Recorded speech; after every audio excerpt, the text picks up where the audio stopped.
everyone, how is everyone doing? This is Lo-Fi Tarot and I am back with another timeless pick a card reading on love and relationship. So for this pick a card reading, we are going to ask the question of what needs to happen before you meet them. Now this them can be anybody you want romantically.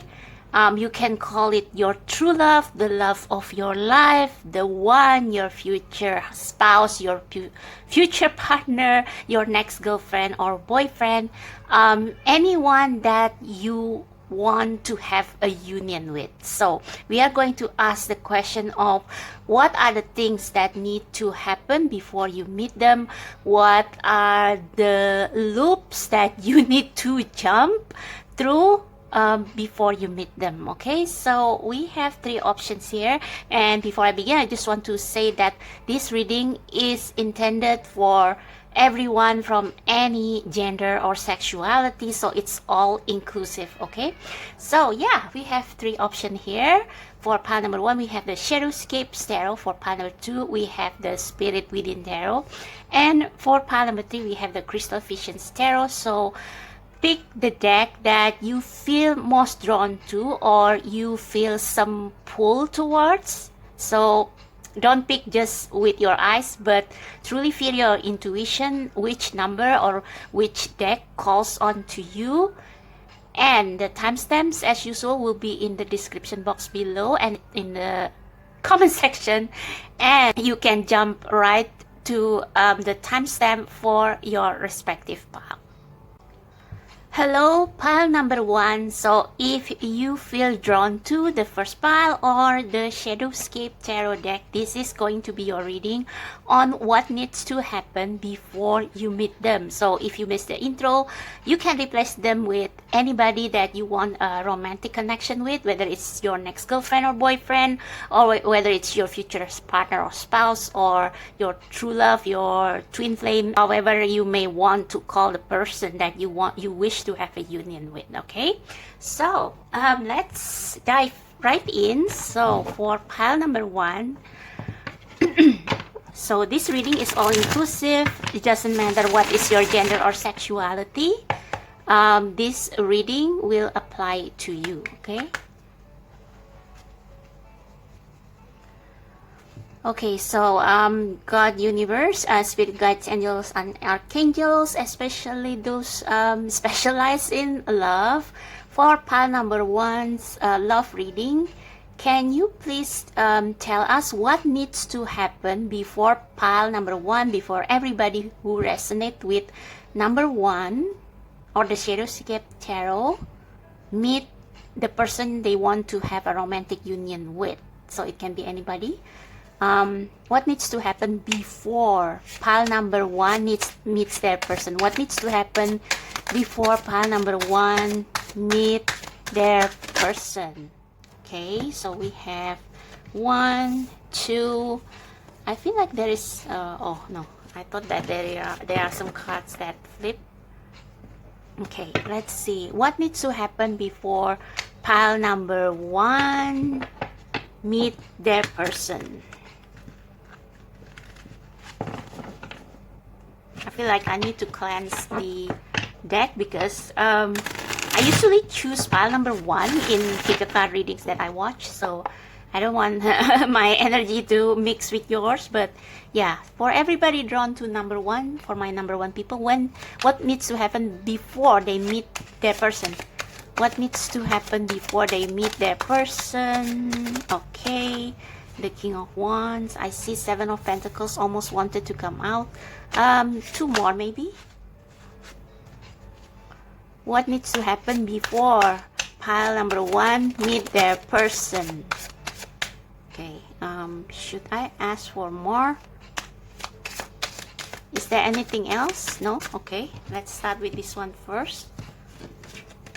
We have the Two of Swords, we have the Empress, we have the King of Swords, we have the Ace of Wands, and we have the Ten of Pentacles. So with the Ten of Pentacles being the last card in the spread, I can see that just before you meet your person, whether it's your future spouse, future partner, however you may want to call it, you need to be in this state of abundance. You need to be in this state of financial independence. So in Shadowscape Tarot, I see that dragons usually got pentacles. And I believe in the dragon lore, dragons usually got treasure. So you will have a dragon, not literal dragon of course, but metaphorically, just before the last, it's like the last stage before you meet them, before you meet your person, you probably will have invested your money in something that will give you interest, that will give you profit, something like that. So 10 of Pentacles is a situation where you have I hear passive income. So it's not before you meet your person, you are no longer in this financial situation where you live from paycheck to paycheck, or where you live from one job order to another. It's like whatever it is that you will be doing in the future, whether it's a full-time job with regular income, or whether you build your own business, it doesn't have to be big. It's just that you have excess savings, you have savings, yeah. You have savings that you can turn into a passive income. You will be able to make money work for you instead of the other way around. That's what this dragon symbolizes. So money works for you, not the other way around. You see how this dragon seems to serve this woman over here. I was searching for the right word for what this dragon symbolizes. And yeah, that's it. You make money work for you.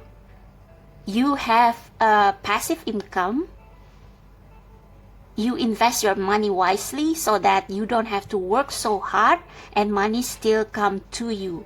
And you can still use the money to build whatever you want that is close to your heart. I don't know if this is a peach or something, but yeah, basically abundance. And yeah, this is unexpected. I expect to read from left to right, but this stands out the most to me. And I think this comes from an idea that you have that stems from your passion, that stems from what is it that you love the most. And we have foxes here, and foxes are cunning animals.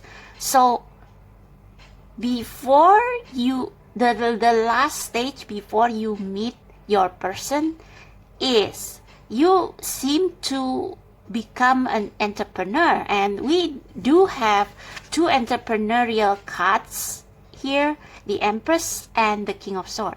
King of Swords is someone who looks far ahead. They have long-term vision and they have plans, structure, organization. They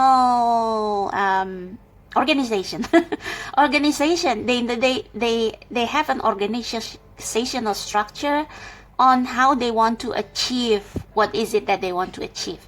And they can see far ahead. They can see the big picture. They can predict the trend, something like that. And when you are in this stage of being the King of Swords, you are no longer like obsessed over just one thing. What I mean is that if one thing doesn't work, you can easily move to another because you see the big picture. And the Empress is the only major arcana here. I know that I was talking about this Ace of Wands, but I'm channeling now. So the Empress is someone who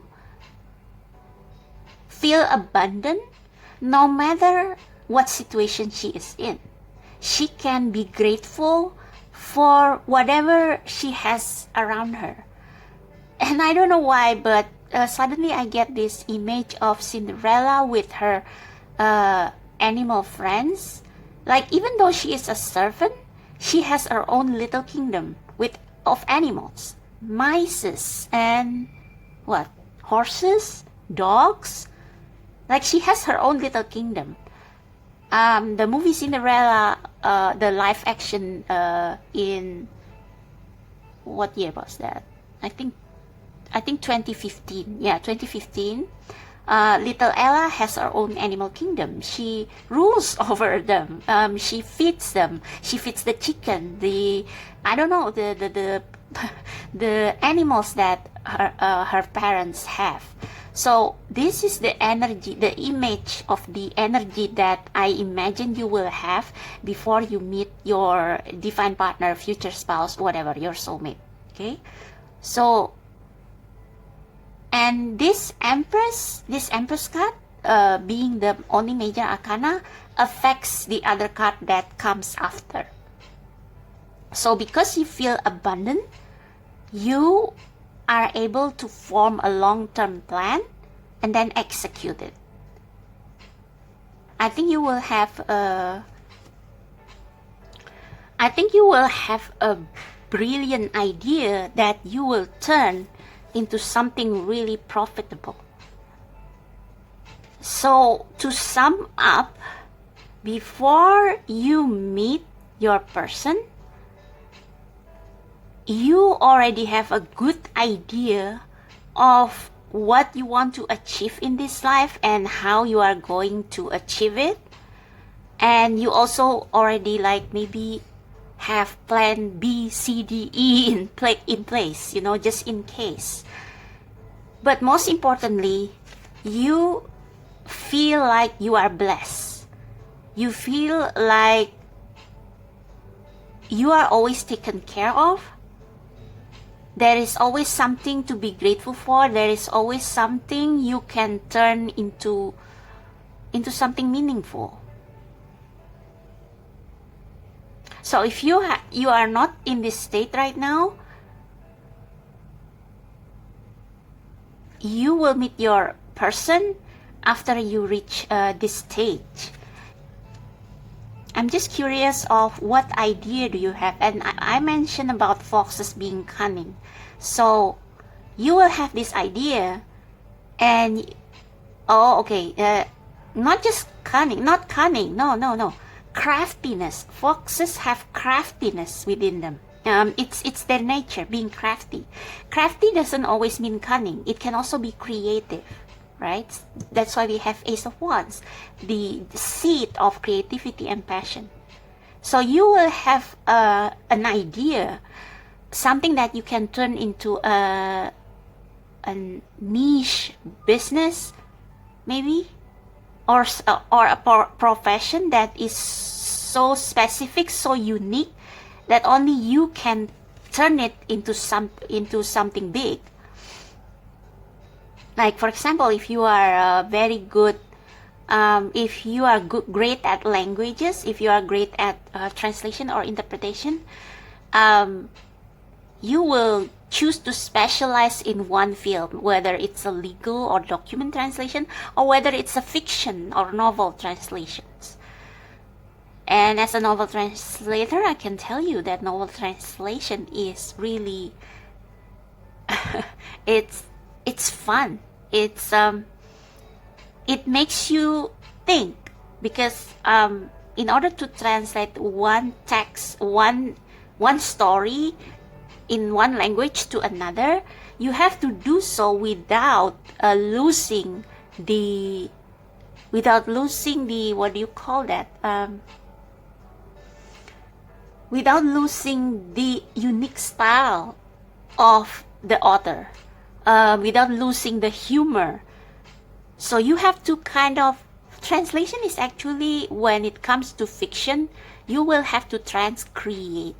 You have to turn one text in one specific language and from one specific culture to another language from a different culture, and still make it relevant, still make it funny, still make it impactful, and not losing the unique style of the author.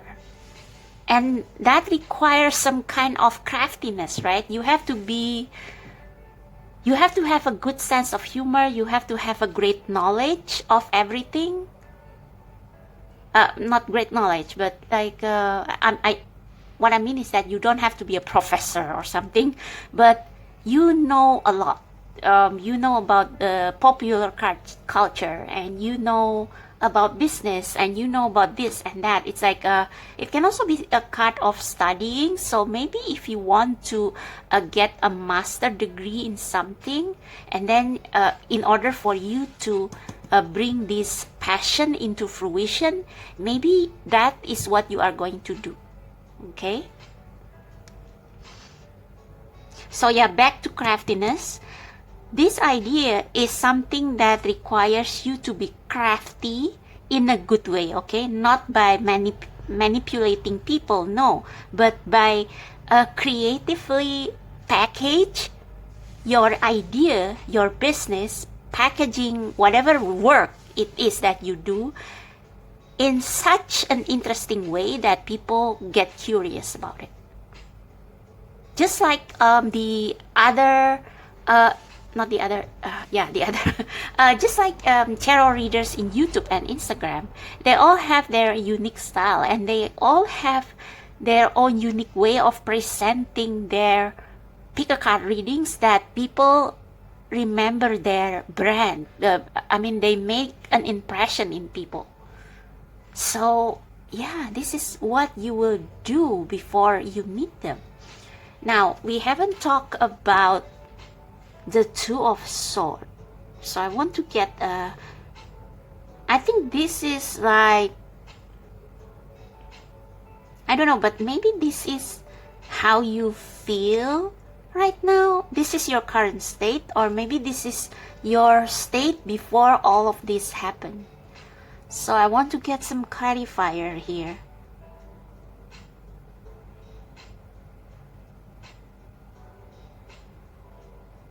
I think there is a decision that you need to make, but you haven't. It's like you postpone or procrastinate in making this decision because you don't know which one is better or which one is best for you. You are afraid of making the wrong move.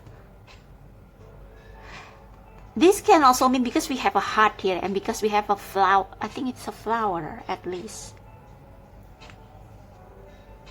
I think this heart right here is the reason why you come to this reading. You want to know, okay, when will I get to meet my future spouse or my future partner? When is it? And I think your expectation of this reading is like you expect me as a reader to give you signs and synchronicities that you will see before you meet your future partner.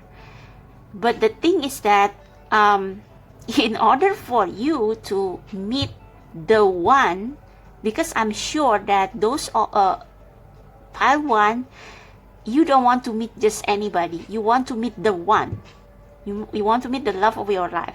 And before you meet the love of your life, you have to fully develop as a person. Like you have your life purpose, you have your household, I don't mean family, but it's like your household in order. You have your finances, everything else is secure so that you can take your time in finding the love of your life, right? Like you are not desperate. You are not desperate to get married just so that someone can take care of you. You want to meet somebody that you deeply in love with, somebody that will be somebody whose soul will connect with you like a house on fire. I don't know how to say it, but in order to meet that person, you have to become your own person first. So I think this is you coming into this reading expecting me to describe in details what will happen just before you meet them, like whether we will meet in a restaurant or whether we will meet in the workplace or something. But the thing is that In order for you to have this, you need to work on something else first. Like you see, this swan here, they perch on a higher branch. And it's like, this is the love, take it. But there is something closer that you don't see. And this person is like facing upward, facing to the swan that holds the heart. So I think this is you hoping to meet your future partner soon, and focusing all your effort, all your energy, all your time to, to find somebody, when actually there is a more practical and like a most readily available way for you to meet them, which is working on yourself, working on your prosperity, working on your abundance, working on becoming the person you want to be. Okay, becoming your own person, having the life that you always want. Because when you already have the life that you always want, the life that you are passionate about, the life in which you can feel like an empress in her own little kingdom, that's when you can be sure, that's when you can finally have a solid image of what kind of partner is suitable for me. So in order for you to meet the one, to meet the person that is just right for you, you have to come into your own person first. What kind of life you want to be, what kind of lifestyle you always dream of, what kind of job or business that you always dream of, what kind of world do you want to live in.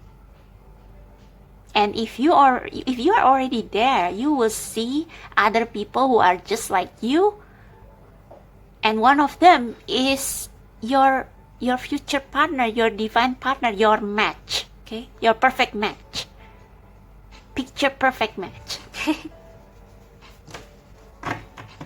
All right, so I think I want to clarify this.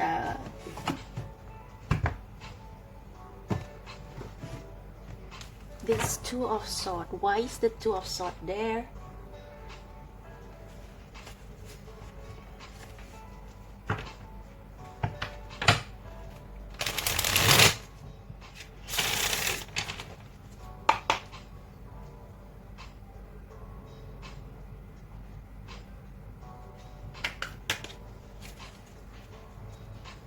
Okay, I just split the deck and we have this Ace of Swords. So yeah, you have to decide on something. You have to choose something, and oh, okay, I understand now. So eventually the choice that you will make is that you will focus on yourself first. And it's the right path, because once you have your life all together, you will see what kind of person that you want to have, because you love each other and not because you need something from them. So it's purely based on love, because you are already very well equipped, very well capable to take care of yourself. And that is the most perfect union. That is it's like it's an ideal reunion or union of two souls, when the two souls have already got a good grip of what they want to become and have started manifesting it. I think this Ten of Pentacles, it doesn't have to be like you have to get super rich or have certain amount of income every month in order for you to meet your future partner. No, it's just that with the Ten of Pentacles, it's like you have enough resources for you to live comfortably. And comfortable is the standard of comfortable is different from person to person. So it doesn't mean, and if I didn't make it clear the first earlier, I'm sorry, but Ten of Pentacles, the state of abundance, of getting your finances, your material and your resources and your time all together. It can vary from person to person, but one thing is for sure: before you meet them, whoever this them is, you are already the empress of your own kingdom, and you live comfortably enough to have time for love. I don't know, but it's like when you are still plagued by thoughts about finances or about anything else, really, it's hard for you to manifest love, because your thoughts are divided to different directions, like the Two of Swords. So that's why you have to choose one. But yeah, let's clarify the Two of Swords, please. Before pile number one meet them, what needs to happen and why is it the Two of Swords? Clarify the Two of Swords for pile number one. Clarify the Two of Swords for pile number one before the Hierophant. The Two of Wands. Yeah, choice. Actually, the world is your oyster, and I think with this person facing 1-1, I think you... Oh, okay, yeah. There is an option that you prefer more than another. The Hierophant can also mean marriage, union. So I think with the Hierophant and with the Two of Wands at the bottom of the deck and Temperance below that, I know what I want to say, but I don't know how to say it. I don't know how to verbalize it.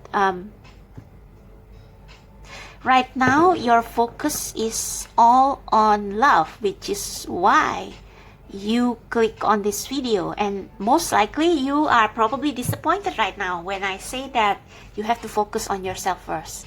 And you know that this figure right here, Two of Wands, this Hierophant, and this figure right here, they are all facing there, facing the heart. It's like all your time and energy are focused on finding love when there are multitudes of other things that you can do in the meantime. So why not you just do or just tackle the thing that is right in front of you? Like, what is it that you want to do right now while you are waiting for your person to come? Why don't you just work on that first? And then when you reach this stage, you can look back. You can look back, oh wow, I did all that. Now I have luxury of time and resources enough for me to live comfortably, to live leisurely. Then I can look for my forever person, the divine partner. Okay. This Hierophant can also mean tradition. So maybe wherever you live, you are being expected to marry in a certain age, by a certain age. But I think with this Temperance below the Two of Wands, I think you will learn over time to be flexible with your time, energy, resources. So if you have tried dating, meeting people, maybe some of you are being match-made by your parents or something. You have tried dating, you have tried finding somebody to settle down with, and it doesn't work. Like, it makes you feel... I think actually you have tried to find someone through like online dating or whatever, and yet you cannot decide. And the reason you cannot decide is because deep inside you know that this person is not right for you, or that you have not found the one. As I said, pile number one, you are someone who if you want to be really honest, brutally honest with yourself, you don't want to just look for a next girlfriend or boyfriend. You want to find the one. And you have tried, you have dated, you have tried to find a husband or find a wife, but so far it has led you to an impasse, because actually you're deep within you, you know that you want to pursue a passion first, and the people that you have dated so far, they are not aligned with your passion and with who you truly are, what kind of empress you are.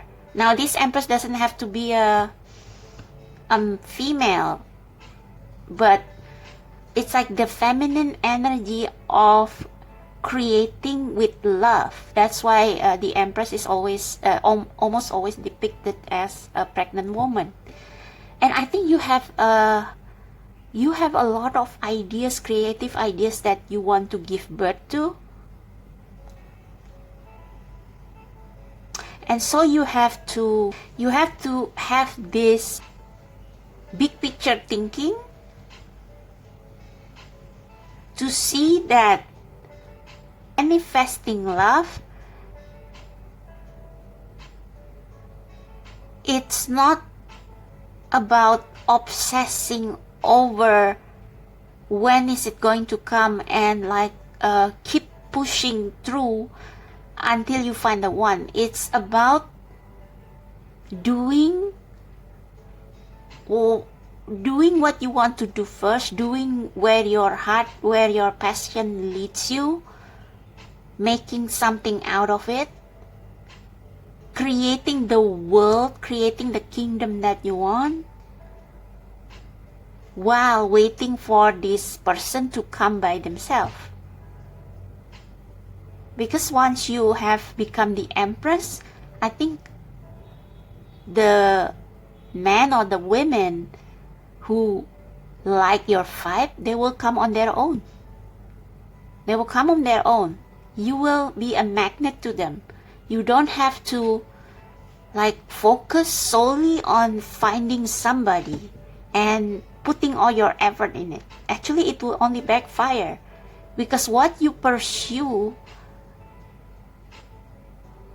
at least in my experience, if you are so intent in pursuing something, actually that thing will run further away from you. But if you can be like this temperance figure, you do something else while you are waiting for divine timing to bring you your person.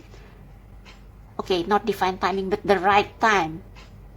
After you become your own person, while you wait for that to happen, you work on yourself. Okay.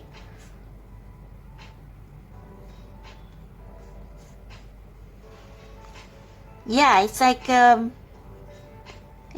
maybe you have dated 3 person, I don't know, and you feel like, oh my God, when will I find love? But actually, you already have what you need to find love. These 2 other cups. These 2 cups are not soulmates. At least in this case, it's something that it's self-love. Okay, it's something that fulfills your heart. It may not be somebody else, but you can love yourself. You can create a happy life for yourself. And when you are happy with yourself, the chance to meet the person that will be a perfect match for you, that will marry you or be with you, not because they need something from you, but because you and them like each other for your personality. Because you don't need anything from each other. I mean, you are not needy for each other, okay? And that's why you have to be self-sufficient.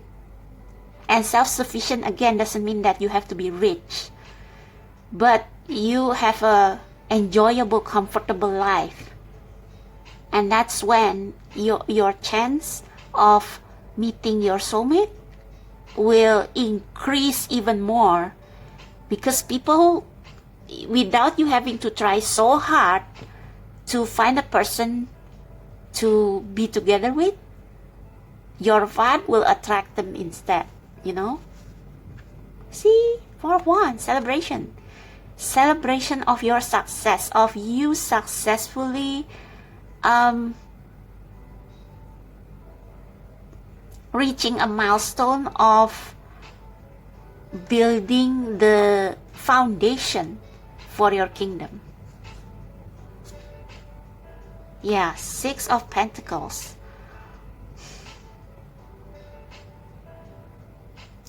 You want a relationship that is balanced, like both parties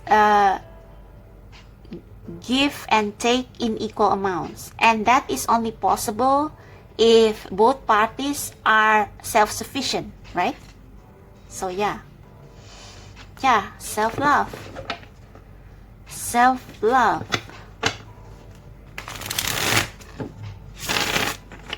Let's clarify the King of Swords. That was quick. Justice, yes, balance. So you will have you will eventually reach a more balanced mindset before you meet your person. You will realize, you will see the big picture. You will zoom out and see, oh, okay, why am I so obsessed of finding love when there are other things that make my life happy that I can do in the meantime? Something like that. Okay,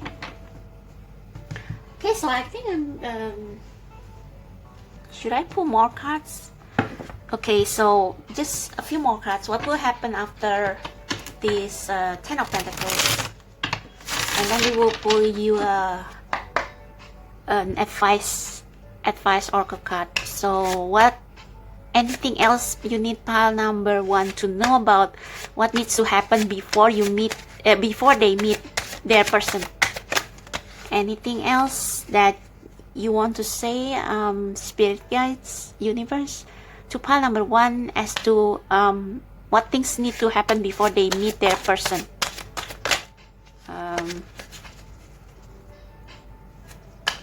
Anything else? Wow.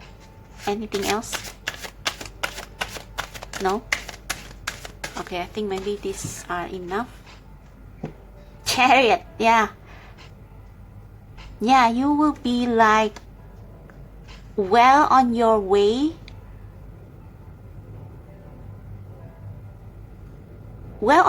to wherever you want to be.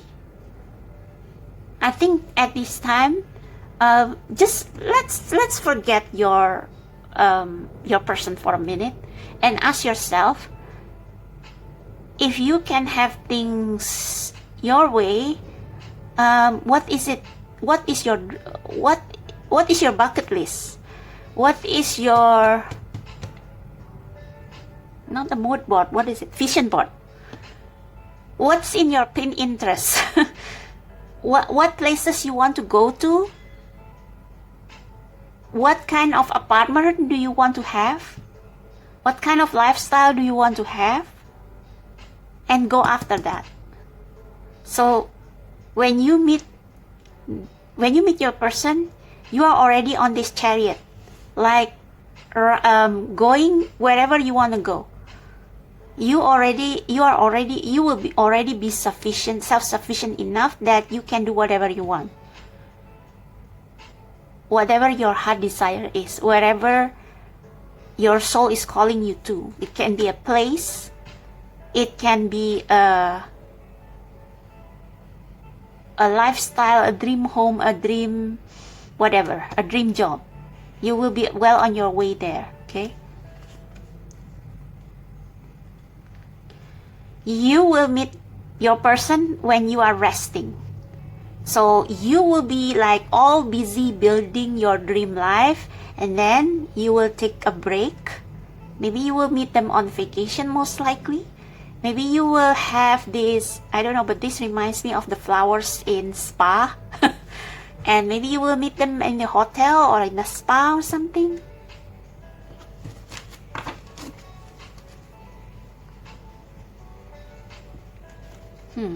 Five of Swords at the bottom of the deck. Oh, Two of Cups. See, I think before you meet your person, you are winding down, and maybe you are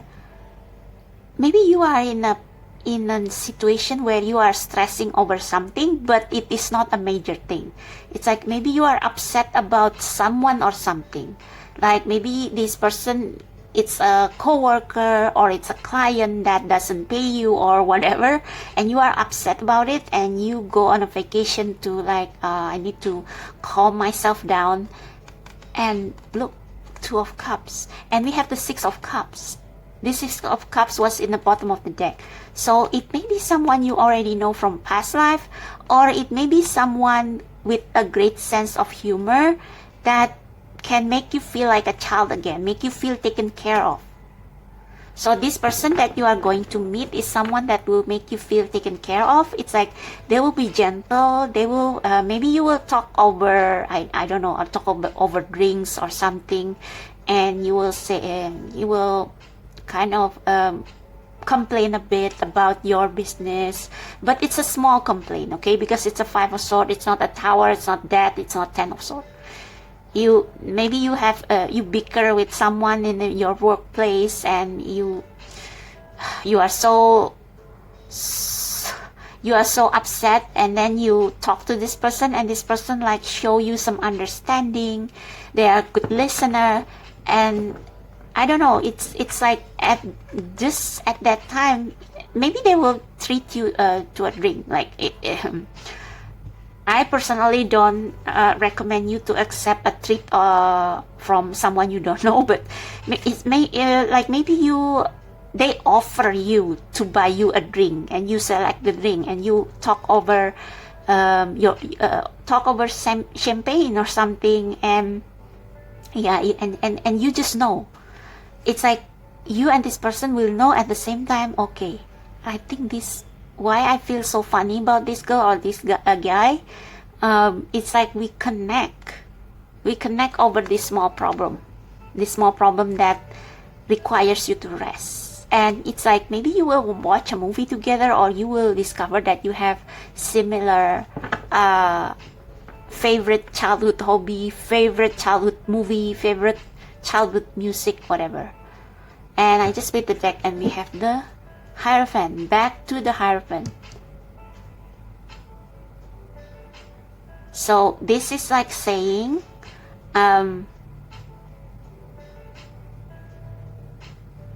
yeah, it's like saying it's time. So yeah, after that event that will bring you together with your future partner, yeah, that is the time when you can finally come into union with the right person. Okay, so just a couple of advices from the fairy deck.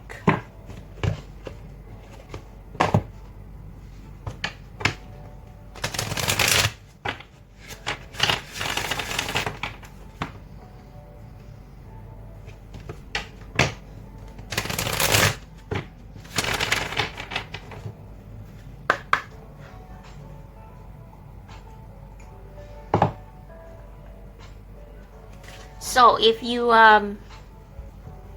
need a reading on how I can manifest my dream life, just scroll over my list of videos about career and abundance, and yeah, see if that resonates. Maybe I will pick a card on how to get rich in a fun way or something. So last advice for pile number 1, please. What needs to happen before they meet their person? Wow. Okay. Purity. Always trust in the purity of your heart. Look inside your heart, and within it you will find the answer to your question. Yeah, so if you have been wondering why I haven't found love, maybe you are not actively dating, but it's like why my person isn't here yet. That's because you need to become who you are meant to be, your truth, the love, the life that you want to live, before you meet the right person. Because you want to meet the right person, you don't want to marry the wrong person, right? It's like you don't want to date multiple times before you meet your person. And so you need to like go after your heart's deepest desire right now. Become the person you always want to be, and then the unicorn will come towards you. The magic will come on its own. The fairy tale will come on its own. We have wisdom at the bottom of the deck, and that wisdom is this King of Swords. So look at things from a bigger picture. Don't just focus solely on finding your true love. One last card.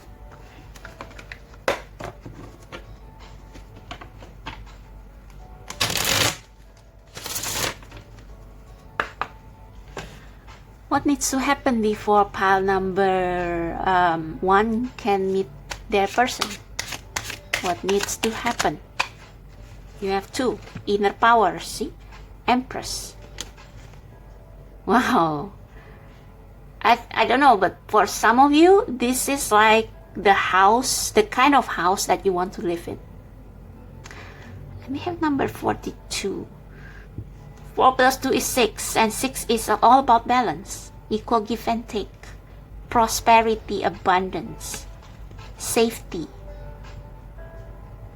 By your own command, you brought yourself here at this moment in life. You have nothing to fear. So I think this is saying that even though now you are still single, even though you have not met the one, you have nothing to fear, because you have power, you have talent that you haven't harnessed into something that is visible, into a kingdom. You have an idea, you have the wisdom, and you do have some resources. And if you say I don't have money, you have the skills, you have the talents, you have social media to promote. Use what you have.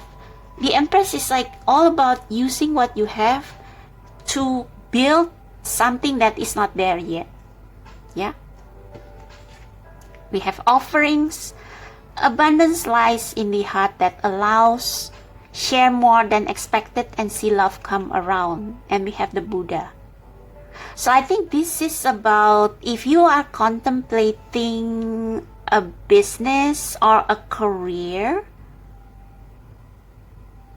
you have to do so because you purely love that career, love that business. That even though you cannot get the money instantly, it's like you are willing to put hours, days, weeks, months, even years to do it just because it fulfills your soul.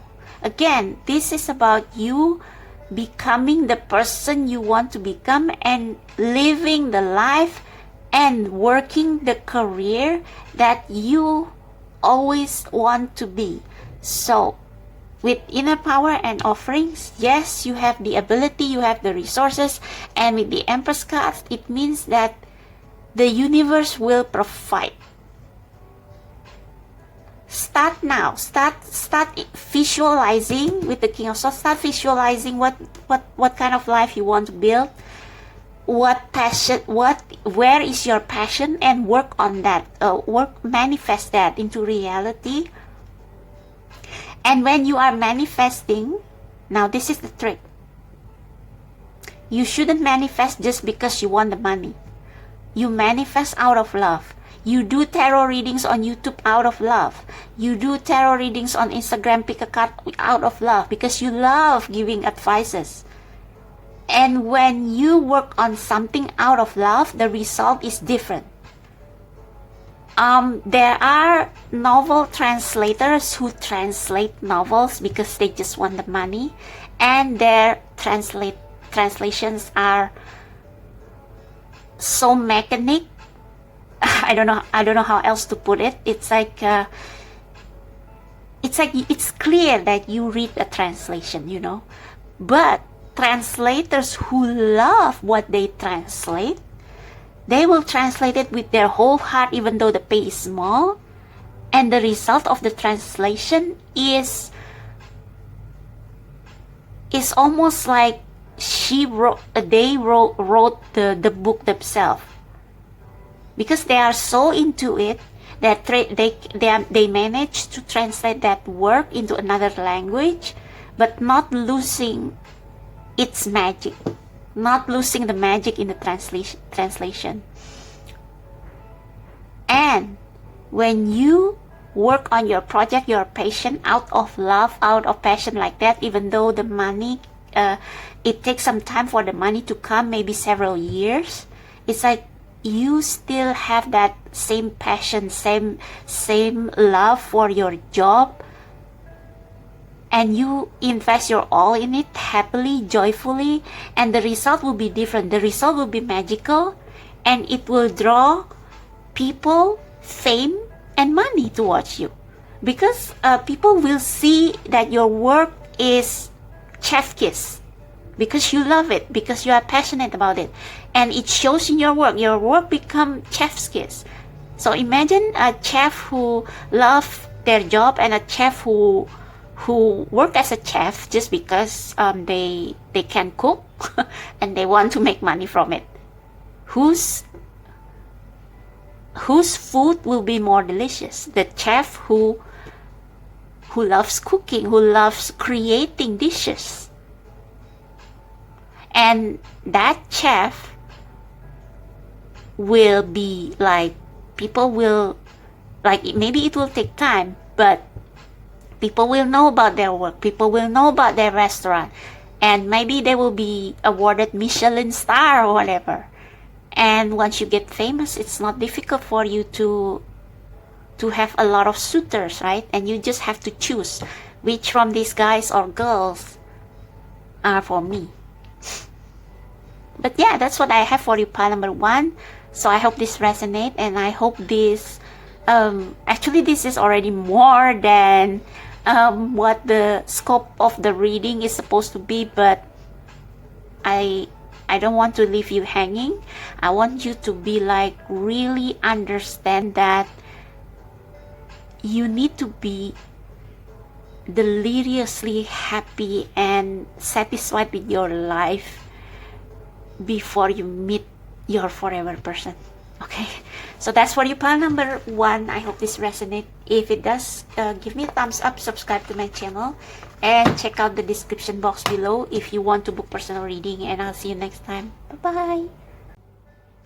Hello, pile number 2. So if you feel drawn to the second pile or this deck, this is going to be your reading on what needs to happen before you meet them. Now, them can be anybody. It can be a soulmate, it can be your future partner, future spouse. It may also be like a next girlfriend or next boyfriend, basically your person. Okay, so what needs to happen before you meet them? So just focus on the person that you have in mind when you read the title of this pick a card. Who is them for you? Who is your person? Think of that person. Okay, so I'm going to just focus on who the majority of you think. Okay, who the majority of you have in mind. So, oh yeah, I forgot to mention that I felt pulled to do pile number 3 first before recording your pile. And I did feel some confusion when I choose the deck for this reading. I felt like I wanted to use the deck I used for pile number 3 for pile number 2. So I feel like maybe there is a message for you in pile number 3. So if you feel like drawn to both pile number 2 and 3, you cannot decide, listen to both. Okay, so anyway, let's start. So for pile number 2, God, Spirit, Universe, Spirit, Guides, Angels and Archangels, what needs to happen before pile number 2 meet them being the person in the majority of pile number 2's mind? What needs to happen in pile number 2's life before they meet the person in their mind?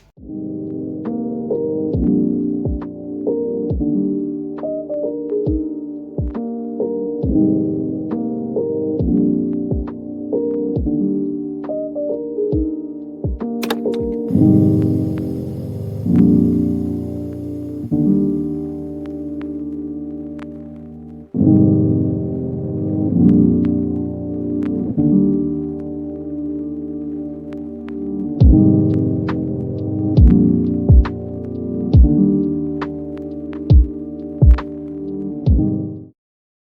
okay. Let's see. Okay, we have the Fool, we have the Ten of Wands, Six of Wands, the Two of Cups. The bottom of the deck is the Chariot. So what I'm getting, pile number 2,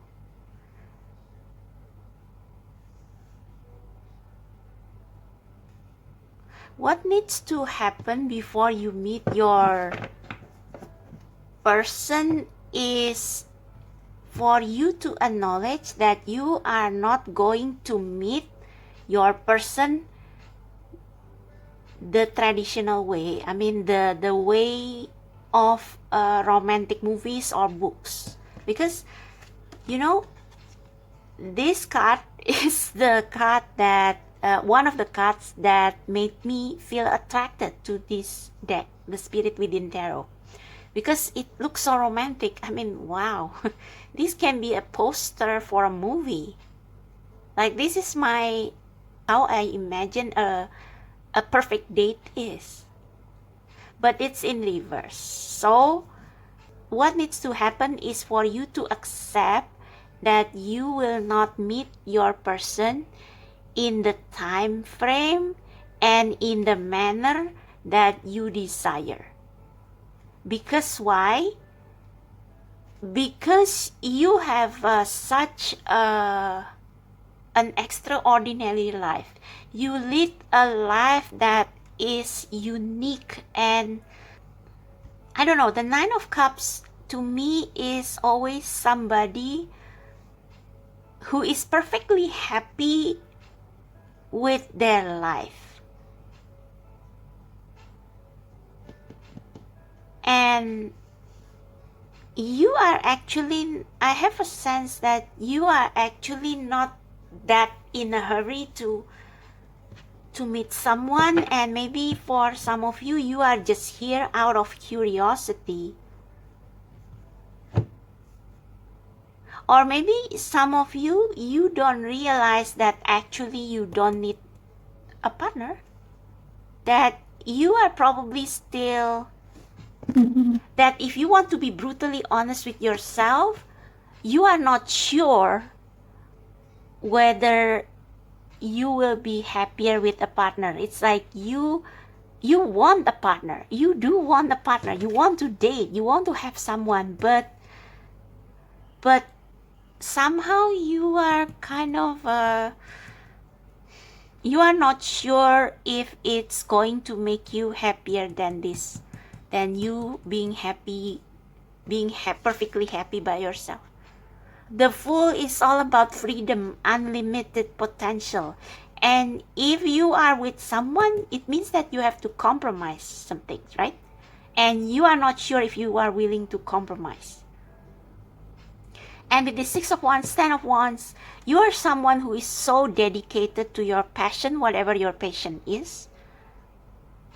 I mean, you are not afraid. You don't mind working hard, working overtime for something that you truly love, whether it's a career or a passion or a project or a business. And you feel perfectly happy about that, and you don't want it to end anytime soon. So I think even though you want a partner, your energy, your vibe is so happily single that you repel potential dates. See the Chariot. Yeah, Eight of Swords, the Chariot. There are some fears within you that if you meet somebody, you cannot do all these things anymore. You cannot just roller skate through the town, going wherever you like. You are afraid of losing your freedom. So this 10 of Wands, it can also be burdens of, your love life, and then your whatever your passion is, having to multitask.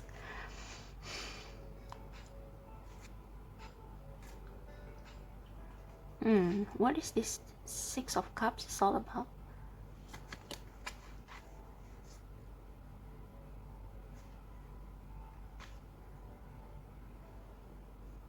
Is there some trauma from your childhood? Like maybe there's something happened in your childhood that made you prefer to be single, even though you probably don't think that you prefer to be single, but in your subconscious you prefer to be single.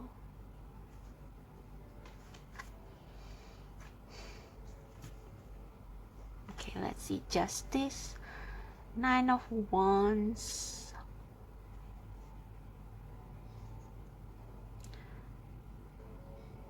I don't know, some of you probably have had a high school sweetheart, and you want to have that kind of relationship again. Like once upon a time, you had this sweet relationship with somebody, and I think you kind of love them. But after that, somehow you become a little bit more guarded. And that's why you, even though you may, it's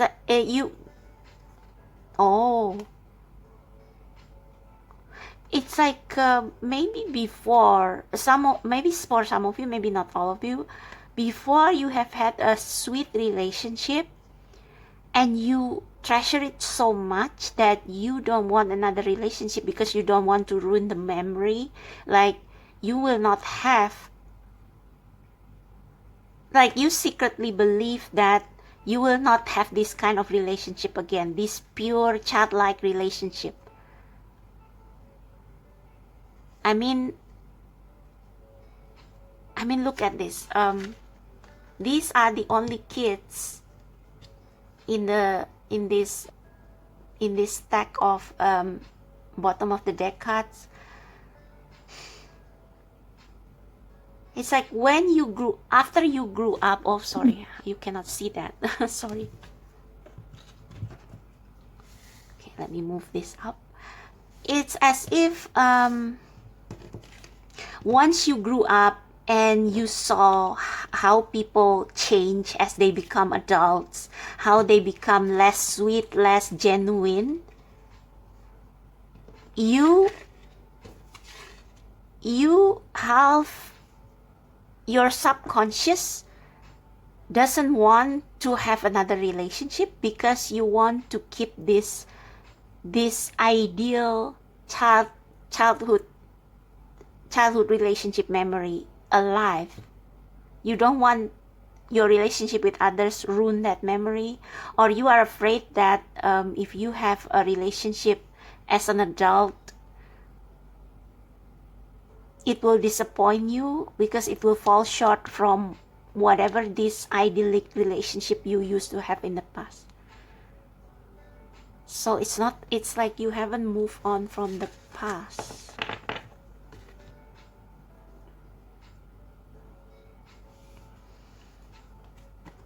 Yeah, the Moon, illusion.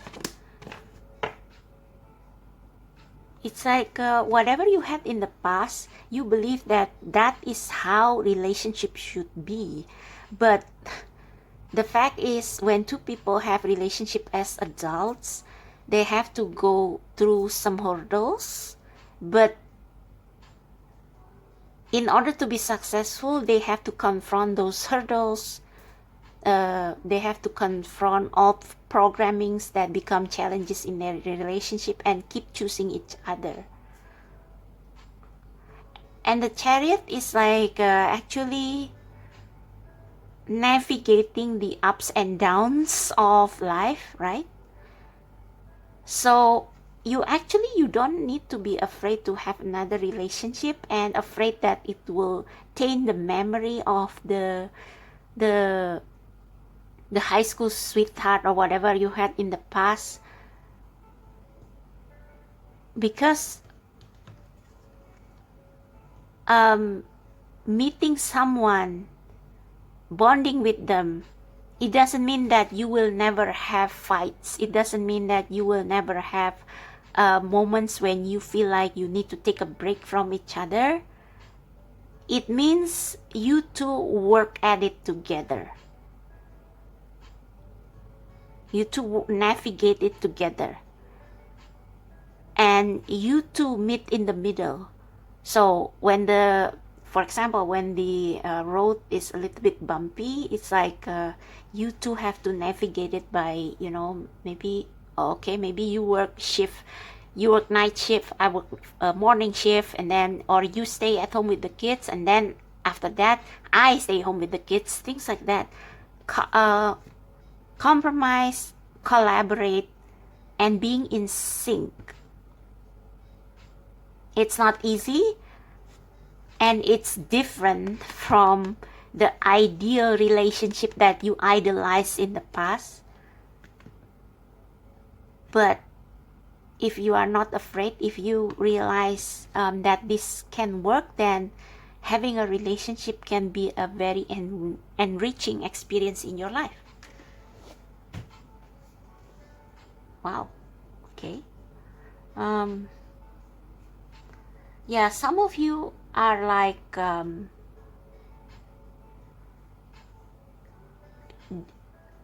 deep inside, you believe that you will never find someone as good as your first love,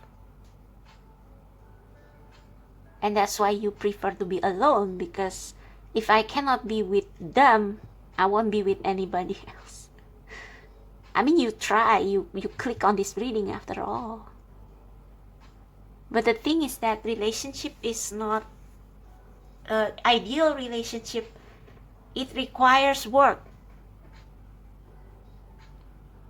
Just like a talented singer, if they don't practice, they will lose their talent, even though it's an innate talent. So same like relationship. Love relationship is built through navigating ups and downs together, including differences between the two of you.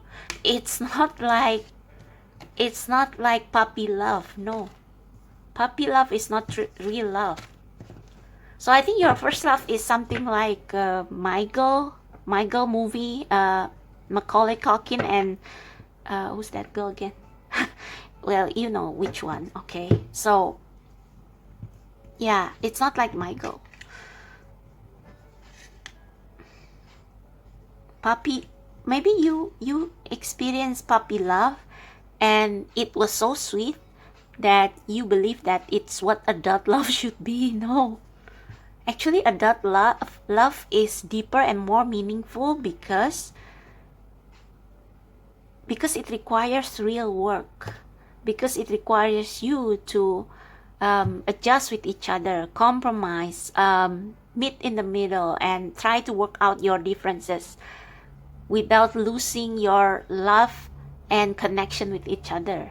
And that is challenging, but if you have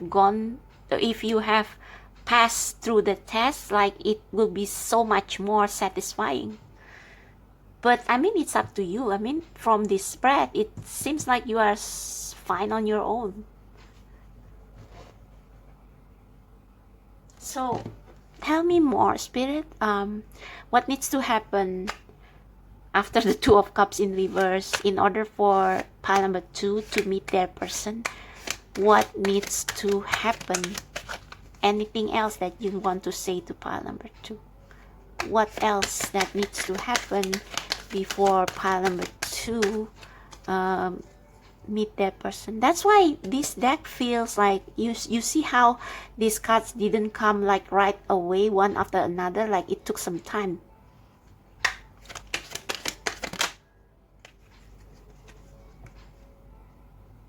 High Priestess. This is like making room for the unexpected. Yeah. So maybe sometimes you see the world as black or white. Like love has to be like Romeo and Juliet, or else it's not love. No, no, no, no, not really. I mean,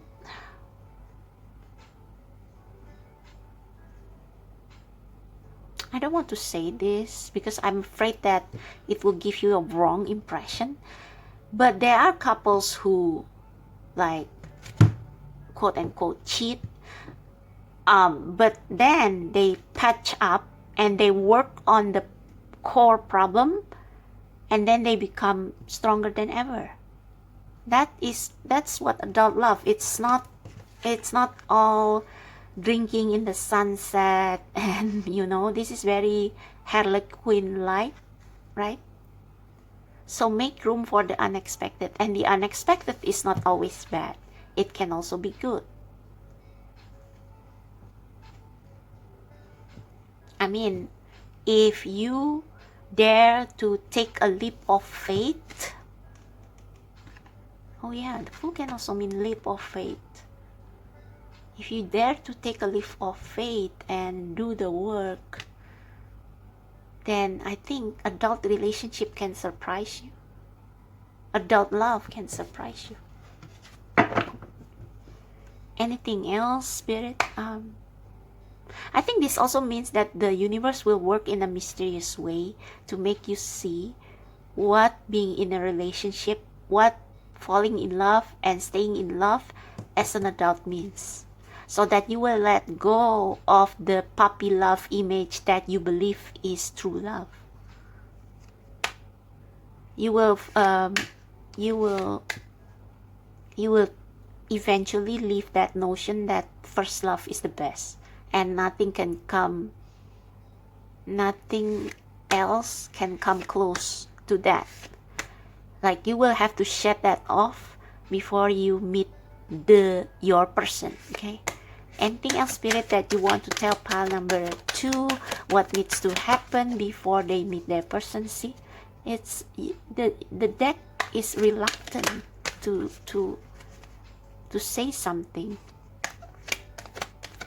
What needs to happen? Anything else you need to say?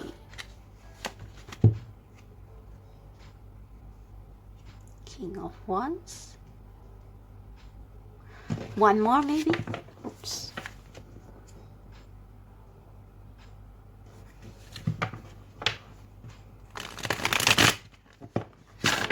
Okay, King of Wands.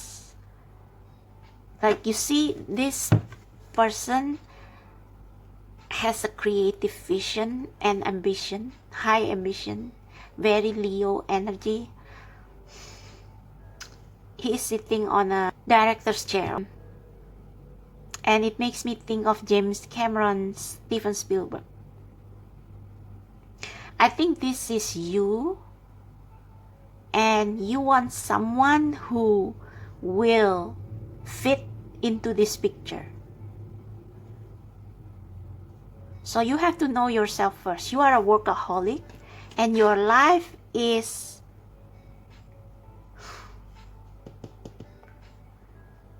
creative freedom and freedom of speech and being able to pursue after your passion is very important for you.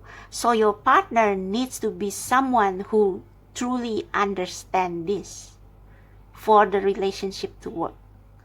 I mean, if you want to meet the one, then they should have this energy as well, so that you both can have an understanding. One last card maybe. This one almost wants to come out. Yeah, you have to have the realization. There's a lot of your opinion or belief about the relationship that you need to revisit. Maybe with the High Priestess here and the King of Wands, it's like there will be something that will make you see, oh, okay, So I am this kind of person. Maybe some of you don't realize that you are the king of one type of person, maybe a little bit bossy, very Leo energy. And once you realize, oh, okay, oh, yeah, I am like this, then you will know what kind of partner you need, what kind of partner will suit you, or whether you want a partner at all, even. one last card, please. A flipper. I want a flipper. One last card, Spirit, about sorry, for pile number 2 before.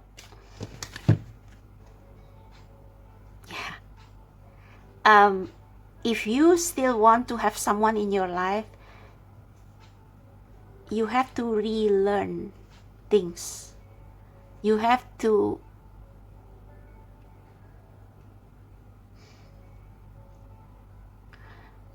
be open to new ideas.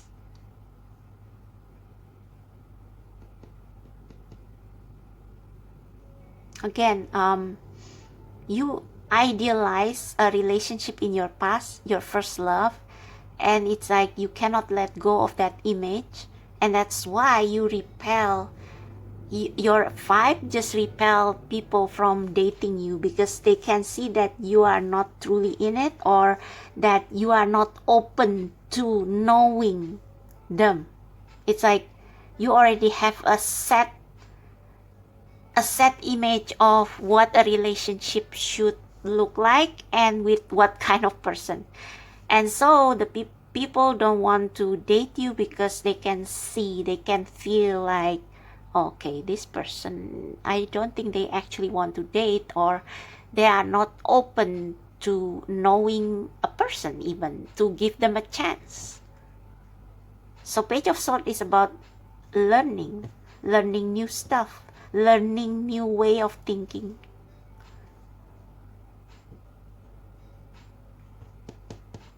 I think sometimes whatever first love or puppy love you had in the past, I think sometimes it burdens you because you don't want to let it go. But actually, if you let it go, if you bury that past, and if you look forward with a new point of view about relationship, you will feel free, because then you will be like open to learning things about your new dates, about adult relationship, and you will not be hurt because you already let go of that ideal picture of what a relationship should be, what love should be. So if you find a new person, you learn about them, and if it doesn't work, it won't hurt you because you already let go of this picture perfect image of what relationship should be. Okay. Wow, this is we haven't even reached 30 minutes, and I think I have said all that I wanted, all that the universe wanted to say. Okay. So advice for pile number 2.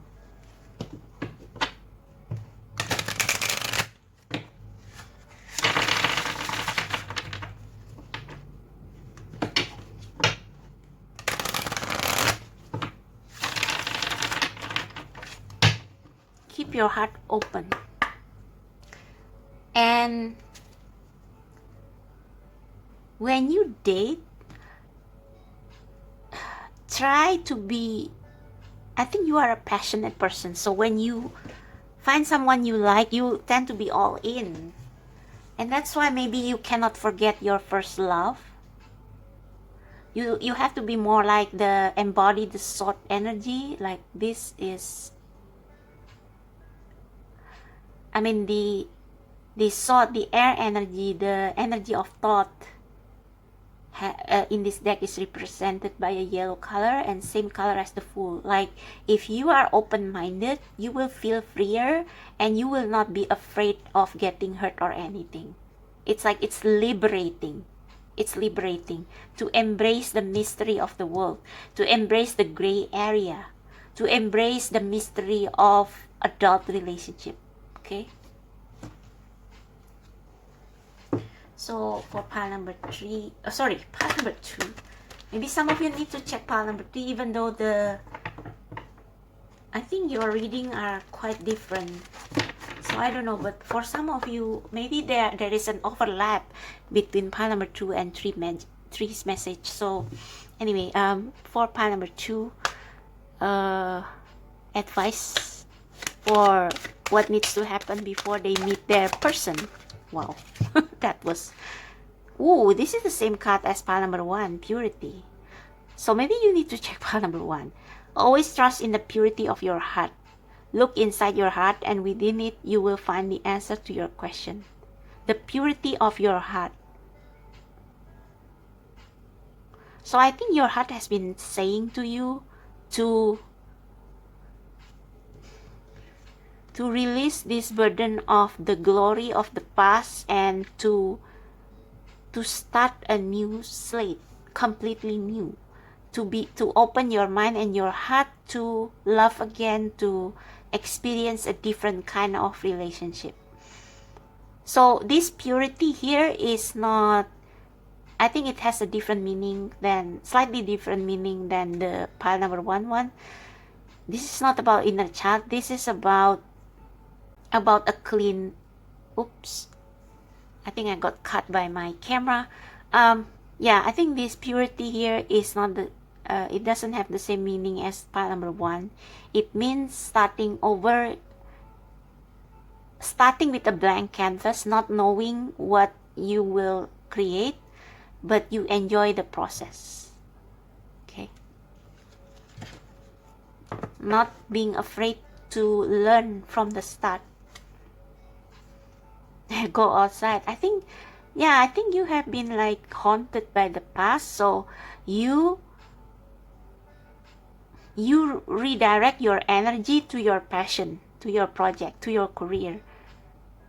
And even though sometimes you feel, I think sometimes you do feel a little bit lonely, you want company to share all these cups with, but you still cannot let go of your childhood idea of what romantic relationship should be like. So if you go outside and meet different people, like you don't have to date right away.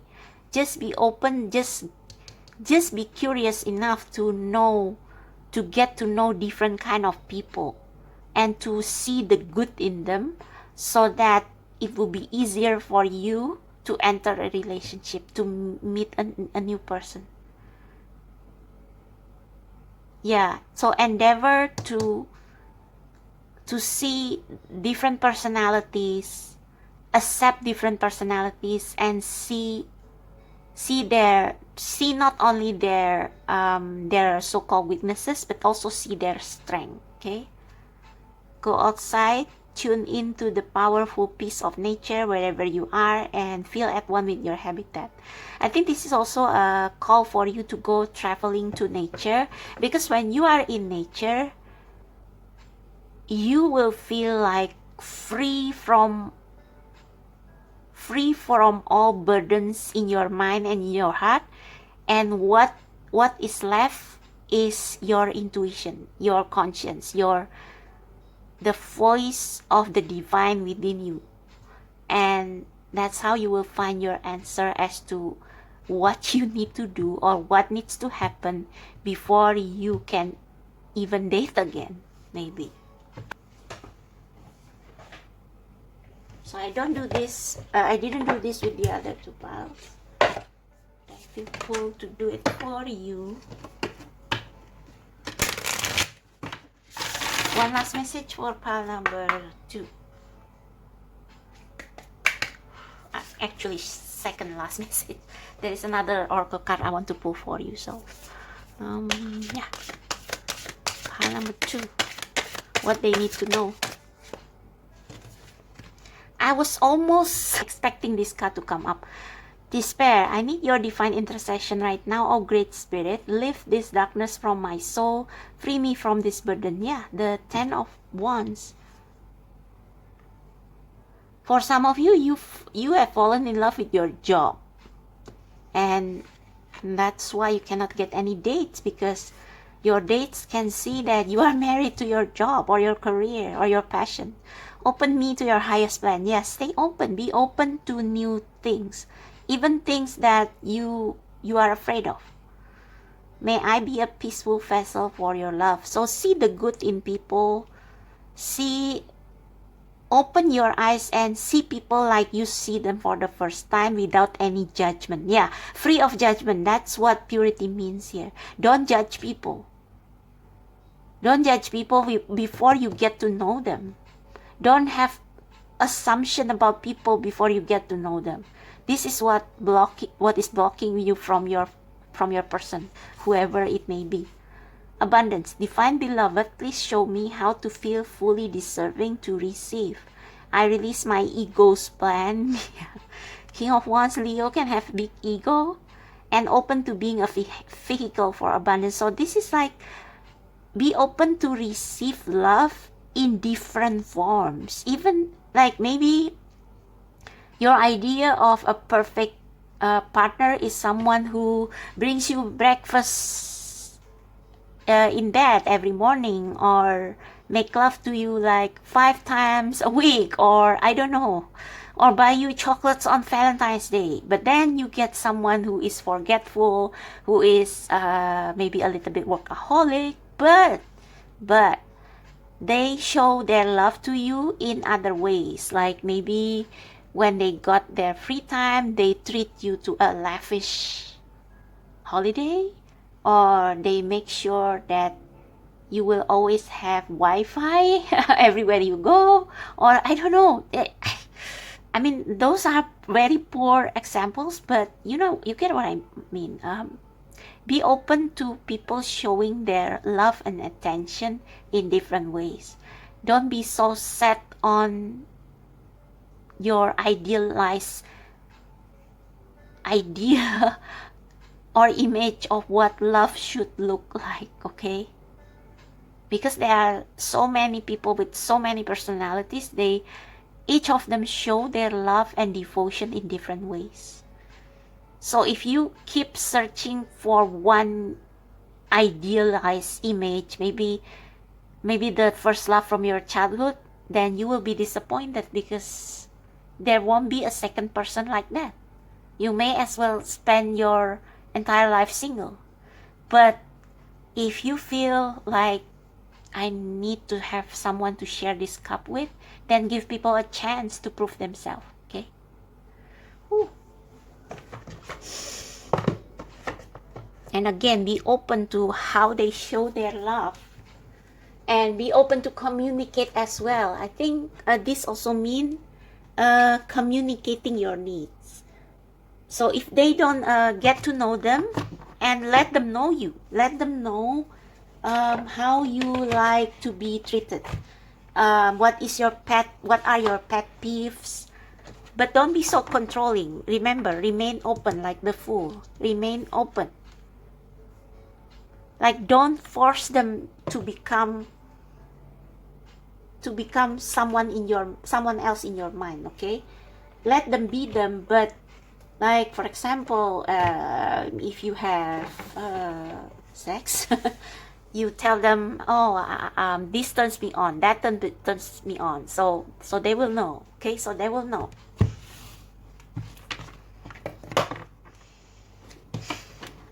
It's all about learning, compromising, adjusting to each other.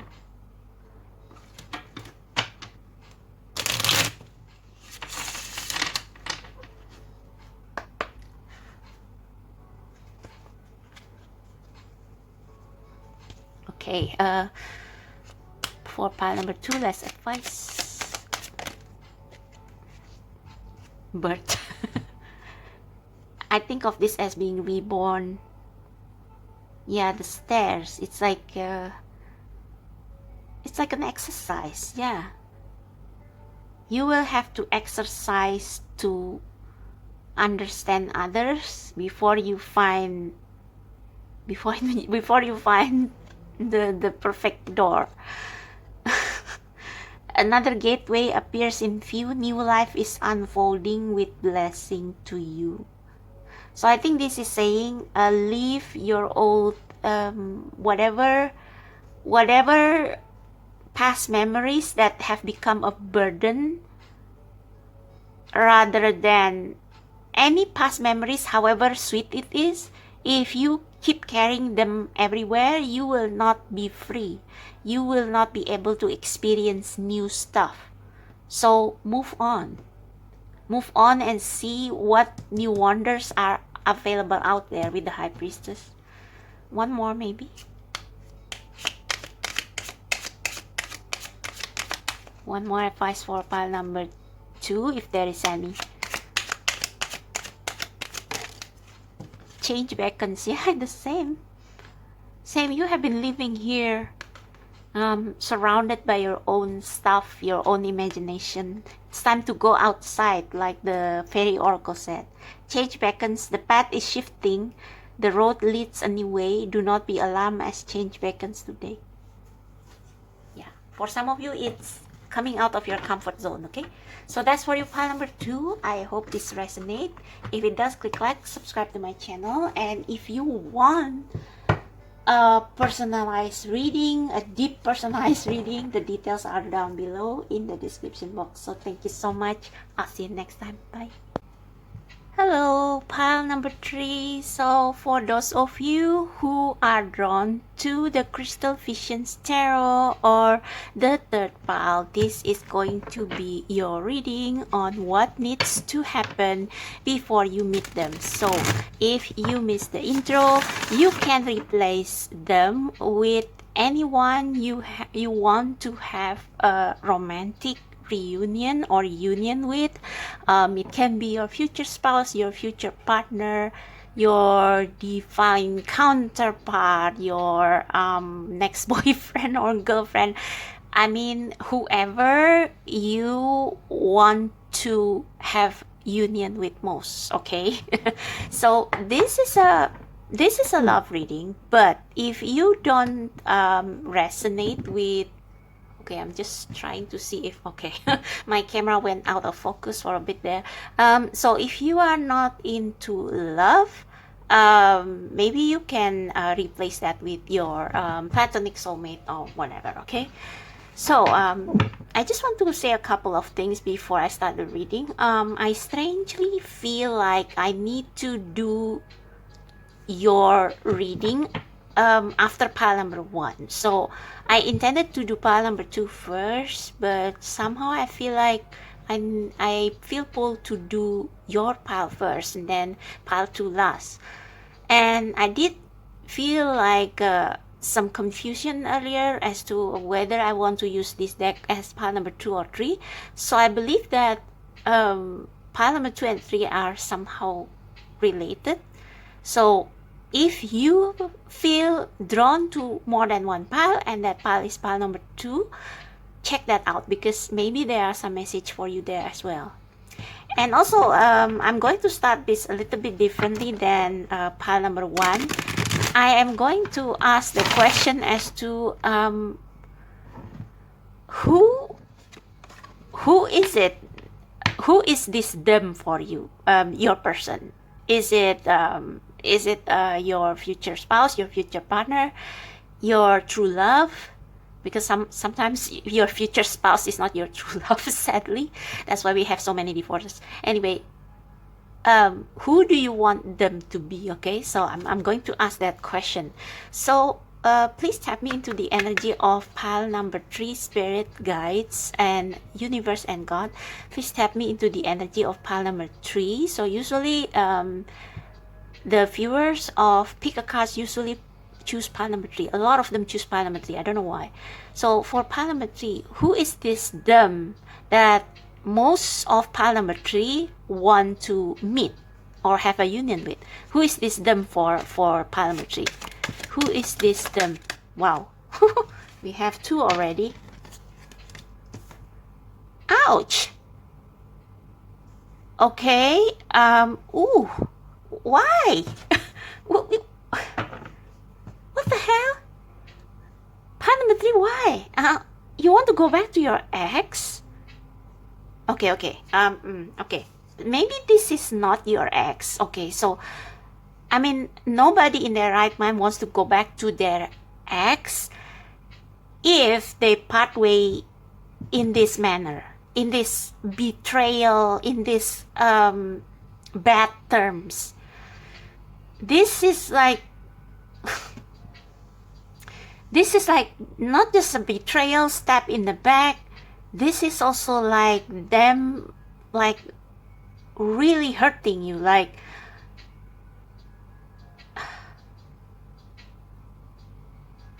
they don't, their final choice doesn't include you. Okay, so Polymetry, if you, okay, I know you have a reaction right now. Maybe you have clicked off this video, but if you are still here, hear me out.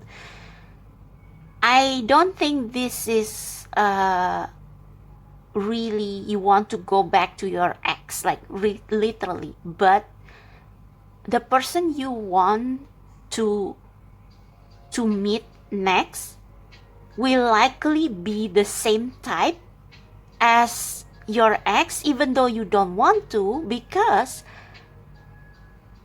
of your mindset. The thoughts are all about the mind, and for some reason I did ask when I shuffle who most of you want to have union with, who is this them in this picker card for you, and we have these two cards. So it means that you have this certain mindset about relationship that keeps you wanting the same type of person, and as a result you get hurt over and over again. So if you don't resonate with all that, then this is not the reading for you. Maybe you should check another pile, or maybe you should check another pick a card. Okay, but if you have broken up with several people for the same reasons, or if you have just cannot stay long with one person, then there is something about you. I'm not saying that you are a bad person. I'm just saying that there is something about you, maybe a generational trauma or a certain mindset that make these people for some reason use you, betray you. Maybe you are codependent on them. Maybe you are like maybe you unintentionally manifest this betrayal because you cannot trust people, because you are, maybe some of you like to monitor your partners because of this belief, because of this heartache. It's like a vicious cycle. And maybe some of you, I'm sorry if this sounds very harsh, but maybe some of you, you call that openness, you call that honesty, but what you really did was interrogating your partners on everything, and as a result your partners somehow they did what you fear. I don't know, I mean humans are like that, you know. Like if you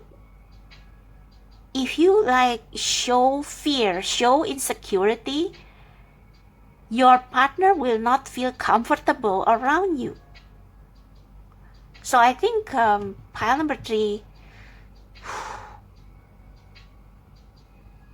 you have insecurity issues or generational trauma issues that keeps you in this loop where you keep wanting this to have a relationship with the same type of person, or your vibe just invite the same type of person. So let's see what's at the bottom of the deck. We have the Judgment. This is like a wake-up call from the universe. So if this has happened repeatedly, it's like the universe is calling you to wake up and find the root cause. Instead of blaming this betrayer, instead of blaming your ex, you ask yourself the most important question. Why is this keep happening? Why I keep breaking up with people? Why I can never have a long-lasting relationship? All right. I just want to, because the reason I ask this question is because I think you need to know.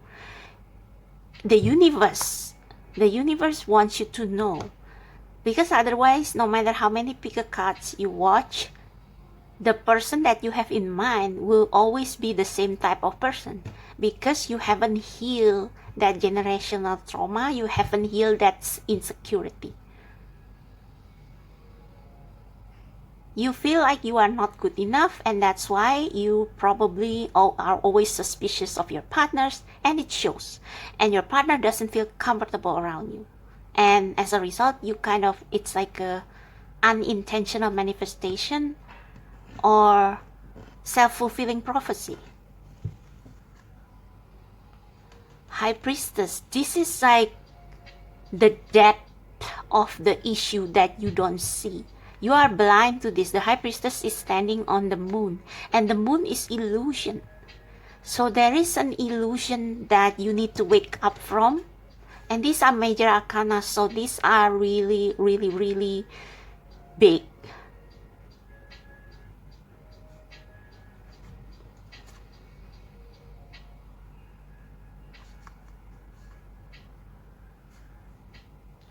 Yeah, it's like you are afraid to be yourself, and whenever you have a relationship, you are not being genuine. It's like you just follow what your partner wants you to become, and actually it puts them off. Like, this is for some of you. I mean, there are so many of you, your problems may be different, but, and I just saw 1144. So I think your spirit guides just want to tell you that this reading will not be of much help. Oh, but it's going to help, because we are going to ask the question as to what needs to happen before you meet them. But I think the universe wants you to question yourself, who is this them? If you want the love of your life, then this needs to heal first. You need to wake up to this first. You need to see beyond the illusion. Illusion is like our perception, even sometimes our perception of relationship itself. If your subconscious is like viewing relationship as relationship between two people where your partner treats you like a princess all the time and sacrifice everything for you, no, that is not the point of relationship. The point of relationship is you being yourself, genuinely being yourself, and you meeting someone who appreciates you for who you are, and you guys come to meet in the middle, complement each other, but never want to change the other person to fit your mold. Okay? So yeah, think about that. It's almost like your spirit guides wants you to realize about this issue before we ask the question about when. Okay? But anyway, since we are here, spirit guides, can you give let's say that you want to meet your true love, the love of your life. What needs to happen? Okay? Because certainly, if you want to manifest the next boyfriend or girlfriend or future spouse, if you are still in this state of mind, it's not going to make you happy. So let's ask the spirit guide. Okay, let me see. What pile number 3 needs to do, or what needs to happen before pile number 3 meet the person they are destined to be with. Okay, let's do that. What needs to happen, universe, God, spirit guides, angels and archangels? What needs to happen before pile number 3 meet the person they are destined to be with? What needs to happen first? What needs to happen before pile number 3 meet the person they are destined to be with? What needs to happen before they meet the person they are destined to be with? See, strength. What was that? Okay. Why is this card?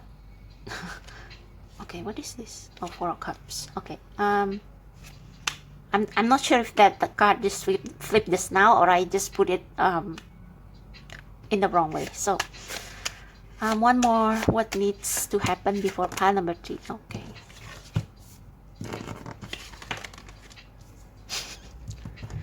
Yeah, see, like mindset.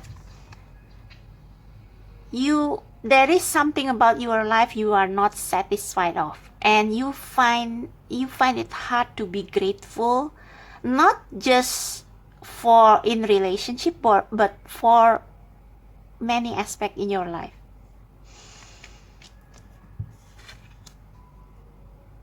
You feel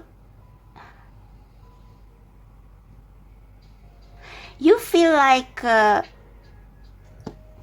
and then we have strength. So your definition of relationship needs to be corrected. You view relationship as someone who will take care of or heal your lack, your feeling of insecurity. But the thing is that confidence comes from within. Self-confidence, feeling sure, feeling like this is me and it's okay. It comes from within. And the sunflower is the symbol of joy, pure joy. What lights your heart up from inside? What makes you happy from inside? And it means something positive. So if you get your joy from other people's misery, then no, it's not what joy is all about. I think you are often maybe jealous of others who are embodying this Leo energy, who seems to like have no care in the world, or you envy people for what they have, because we have 5 of Pentacles, and Pentacles is about resources, talent, time, money, something that other people have, something concrete, skill, talent. Some of you probably are often jealous of, like maybe you say, oh, why that girl or that guy, they are not that handsome, they are not that beautiful, but they have a happy marriage with a good looking guy or girl. Why? Well, beauty comes from inside. The sunflower, beauty comes from inside, from a soul that is always joyful, positive, optimistic. Now, I'm not saying that you should embody toxic positivity. No. The sunflower is like you look for the positive amidst the negative, and you use that to propel yourself to keep going without belittling any crap that you have in your life. And also, being a lion, a lion is the king of the jungle. And especially male lions, they it's like they just do nothing. Basically, they hunt when they are young, but then the hunters are the females. And I'm not trying to promote patriarchal society or whatever here, but it's like the king of the jungle, they don't compare themselves to any other animal, right? They don't. They don't look at the giraffe and say, ooh, they are so tall and I'm so short. No. So if you have been having that kind of mindset, then you may need to look at it from a higher perspective.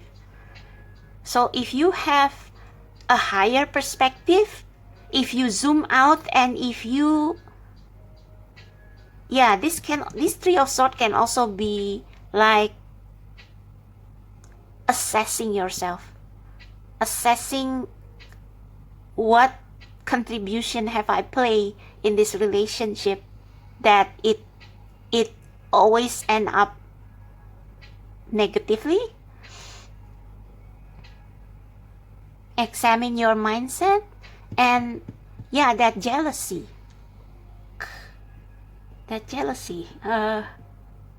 you always look at others with this the grass is greener on the other side thing, and you don't value what's inside of you, because pentacles are skills, talents, things that are outside you, okay? Money, status, and you always envy people because you only look at from the outside. You don't look at what made them the person they are, or what made them into the successful person they are. And this woman has a child. I think this may be your inner child. So maybe you have parents who always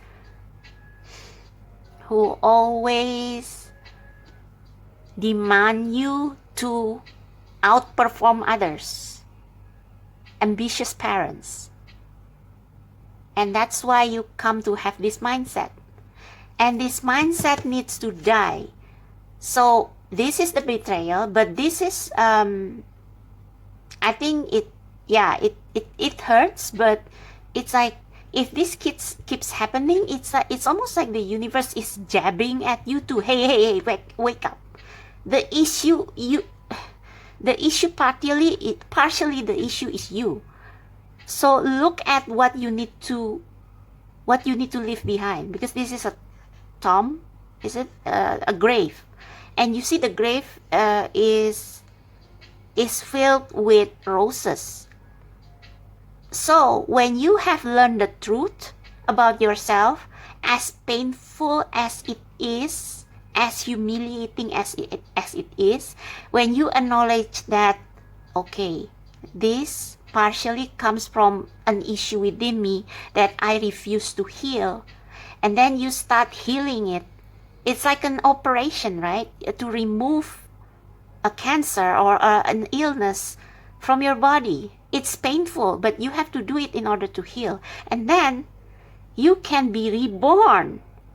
And when you are reborn into this strong woman, you are sure of yourself. You don't need to put others down to feel better about yourself.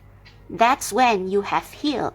And that's when you are making a huge step toward meeting the person you are destined to be with. So you need to look inside yourself and see what self-sabotaging behavior that you have, what generational trauma that you have. Just start from the mindset. Like, why is this always happening?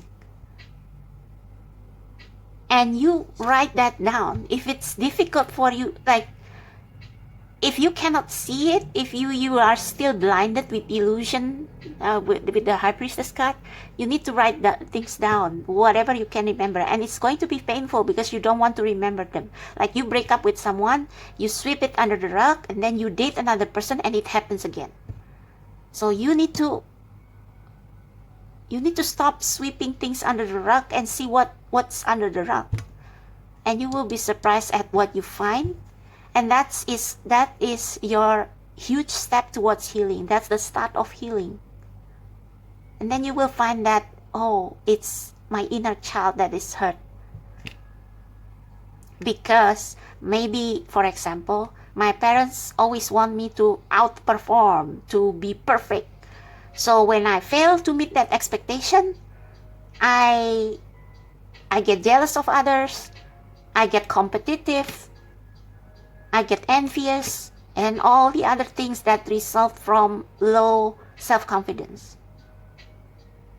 Well, self-confidence, insecurity is just an example.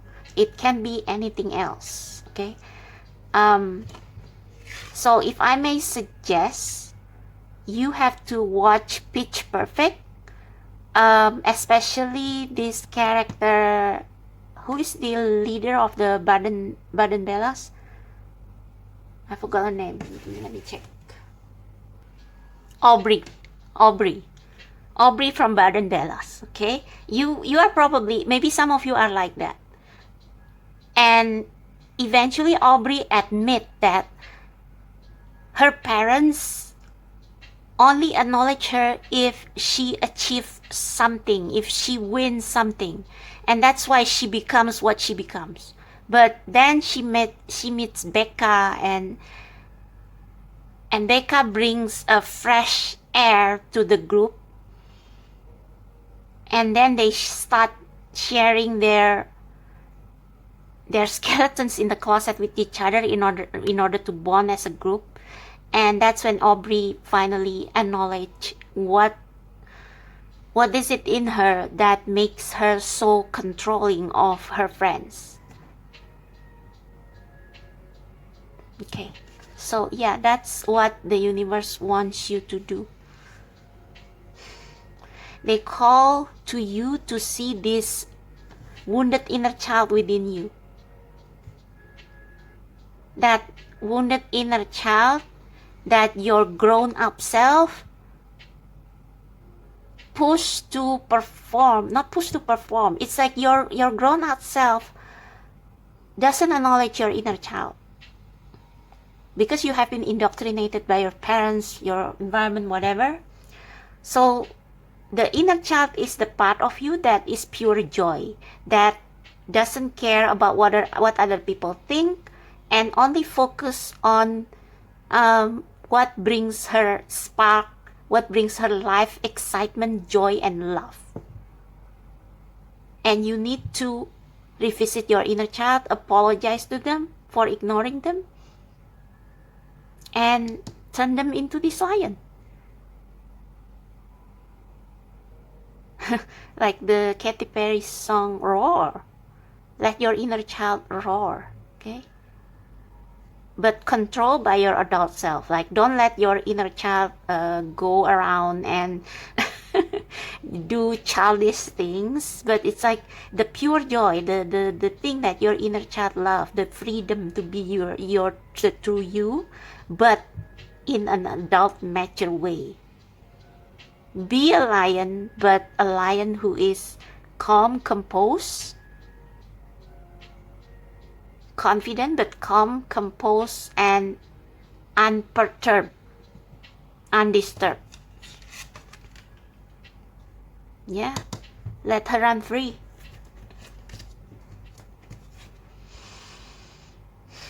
The moon. Okay, I need to clarify this. It's supposed to be, I think it's supposed to end here.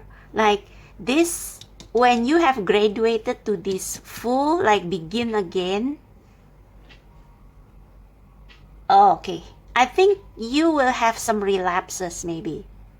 Because this is a huge issue. This is the issue about your self-confidence and about the programming that you had since childhood. So it will be tough to break. Like, maybe after you listen to this reading, if you haven't clicked off yet, or maybe after you watch some other reading and it clicks and you start to change, you start to heal, and then you become this fool. You start with a clean slate. You are not afraid to let go of all the things that make you feel so tight, make you feel so insecure and feeling like you have to control everything and everyone. When you let that go, when you transform, that's when you are like just this close to meeting your soulmate, your divine partner, whatever. But you will have some relapses because this is big. This is like a leap of faith.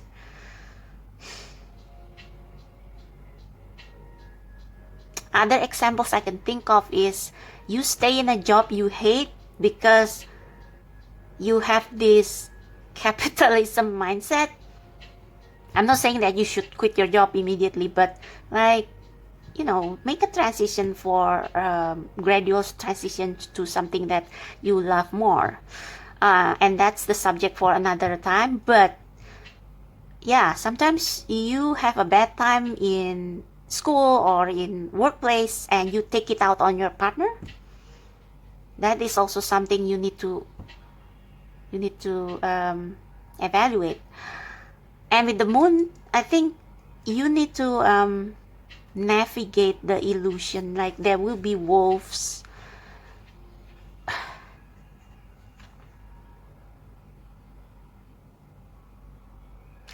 These wolves, there may be people who will try to trigger you back to the Five of Pentacles, retreating. But if you connect with your heart, with your intuition, with your gut feeling, not with your fear, okay, with your gut feeling. Your gut feeling is, your conscience is, just got cut by my camera. So there are lots of videos on YouTube on how you can differentiate fear from gut feeling, gut instinct. When you are in the dark, when you feel your insecurities come back and haunt you, you need to remember who you truly are inside. Remember your inner child. Remember your pure joy. Because sometimes there will be circumstances when you feel, when your insecurities got triggered and everything becomes dark. But you have to remember that there is still the moon, and the moon reflects the light from the sun. Is it? I don't know. So even though the sun is not visible at that moment, you still have the moon, and the moon will guide you back to the sun. So after you got your epiphany, after you love yourself, I need to suggest you a song by Jin. Epiphany, Love Yourself. Yeah. And also BTS, Love Yourself. Loving yourself, again, doesn't mean that you put others down to make you feel better, okay? Love yourself means that, okay, I know what I believe. I don't need to put down others. I'm just going on my lane. Yeah, this is like traffic, you know. People who feel insecure, people who want to show off. People who want to show off usually are insecure. They will, you know, they will, just because they can, they will take other people's lane. But if you just stay on your lane and not getting triggered, and you just, yeah, I mean, the person who cut you in your lane, they will get captured by the police or whatever. It's their karma, okay? So yeah, that's self-confidence. I mean, we can stay here all night if I want to discuss that, but that's what needs to happen before you meet the person you really want to be with, okay? Eight of Pentacles. So some of you, for some of you, there is something that you love, a talent. We saw Ace of Wands earlier at the back of the deck. I think the third card, or after the High Priestess. There is a talent, a special gift within you that you suppress, that needs to be worked on. And you can use that as a capital, as to to boost your inner self-confidence, to show this is what I love doing, this is the real me, and I'm working hard on it. This can also mean working hard on being self-reliant, being self-sufficient, so that you will not look for a partner for all the wrong reasons. Yeah, Queen of Pentacles.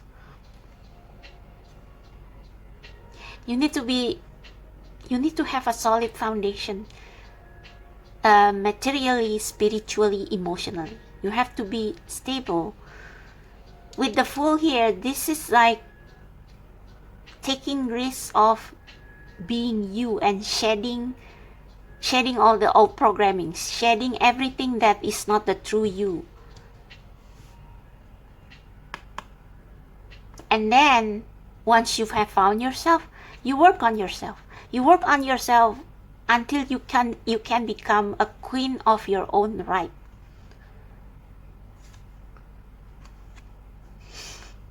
And that's when love will come. And this time it's cups. This time it's not sword. Sword can also be like you are haunted by thoughts, by illusion that your partner is not loyal or whatever, and you try to control them, or I don't know, and it just turns back against you. It becomes a self-fulfilling prophecy. But Cups is refreshing. It's water, it's refreshing. So if you become yourself, if you eventually realize that you have been suppressing your inner child, the purest form of yourself,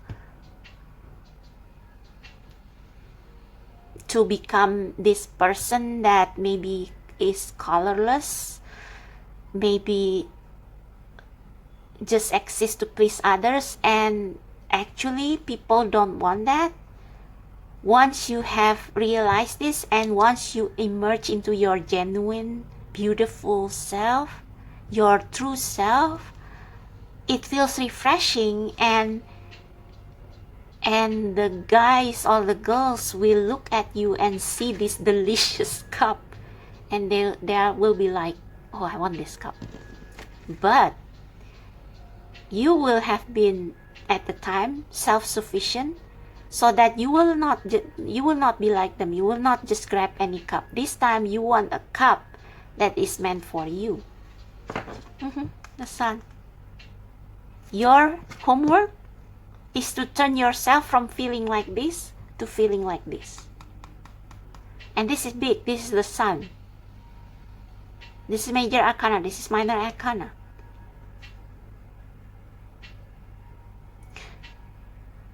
Yeah, a lot of your cards are major arcana, so there needs to be a major shift right here.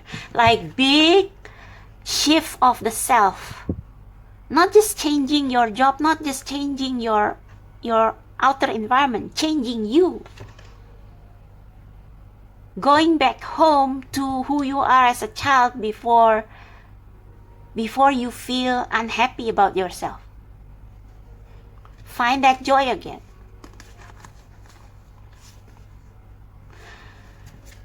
Now the Hierophant here, this can mean some systematic religion that probably,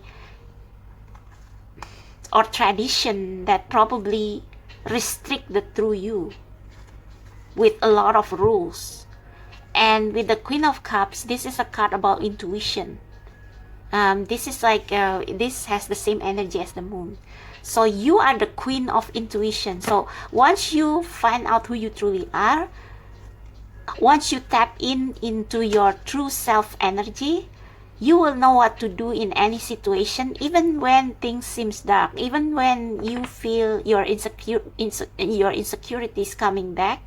You will be able to retreat and like listen to that small voice within you that says it's okay. You don't have to change back to who you were. You don't have to go back. Everything is going to be okay. Just keep being you. Everything is going to be okay. Okay. So this can also mean a mentor. Maybe hopefully you will meet a friend, a true friend, who will help you to heal. Like if you don't want to work with a therapist, although this can also mean a therapist. And after that, it's Eight of Wands and Temperance, and all the good things.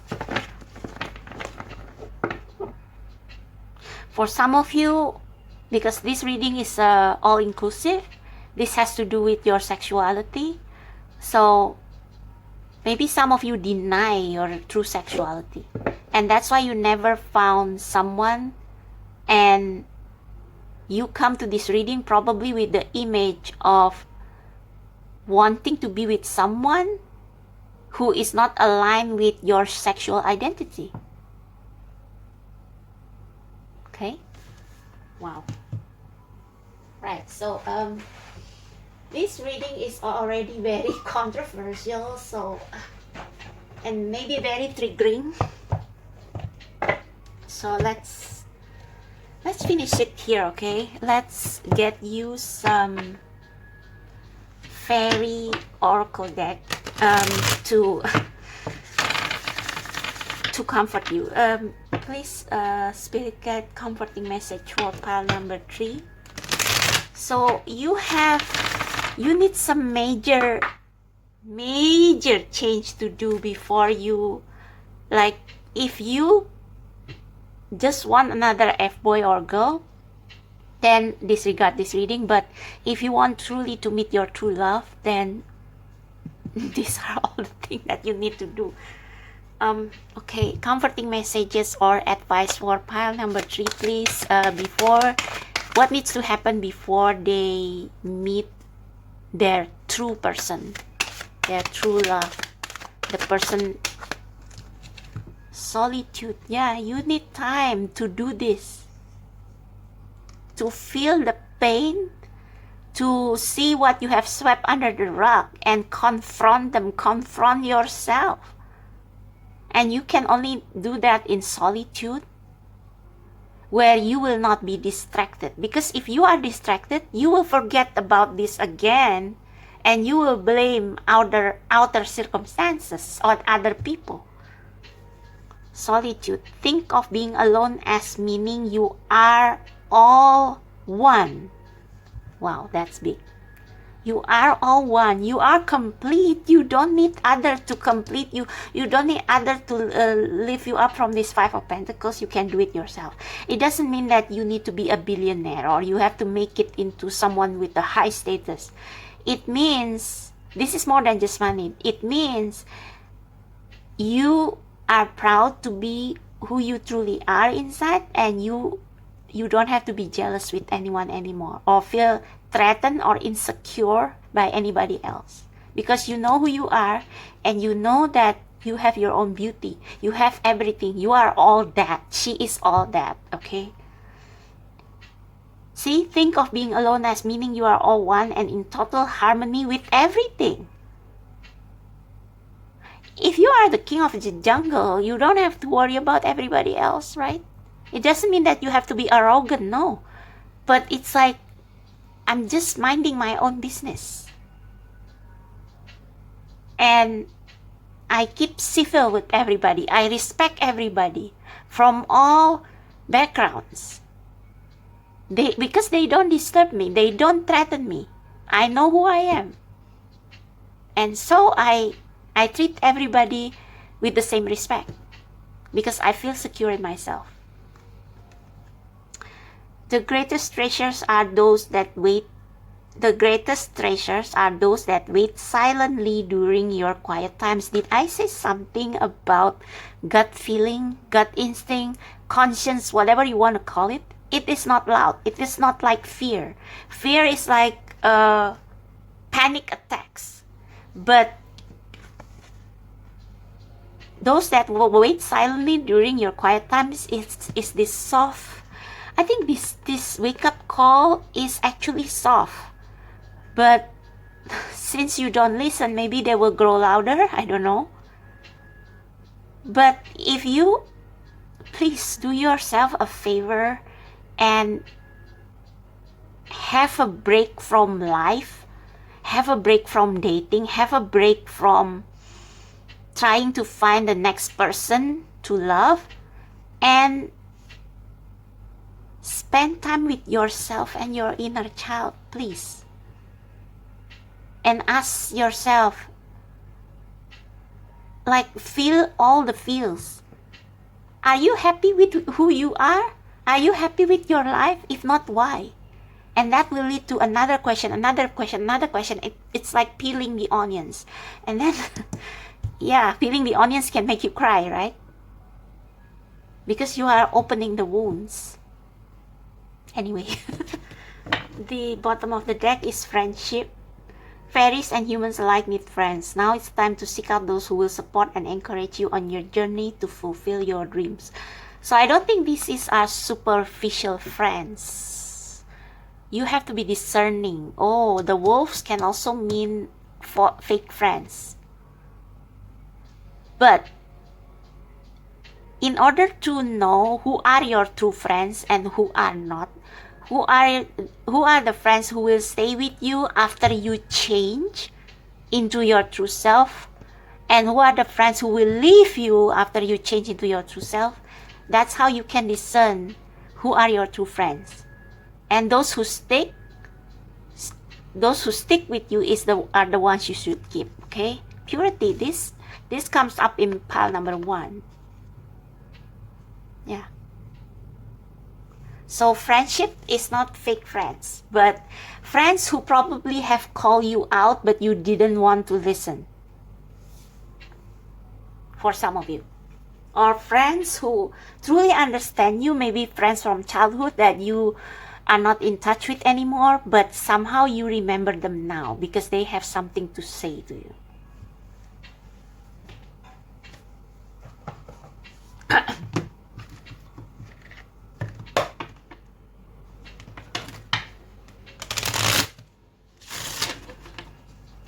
Okay, for pile number 3, please, Spirit, a promise for them.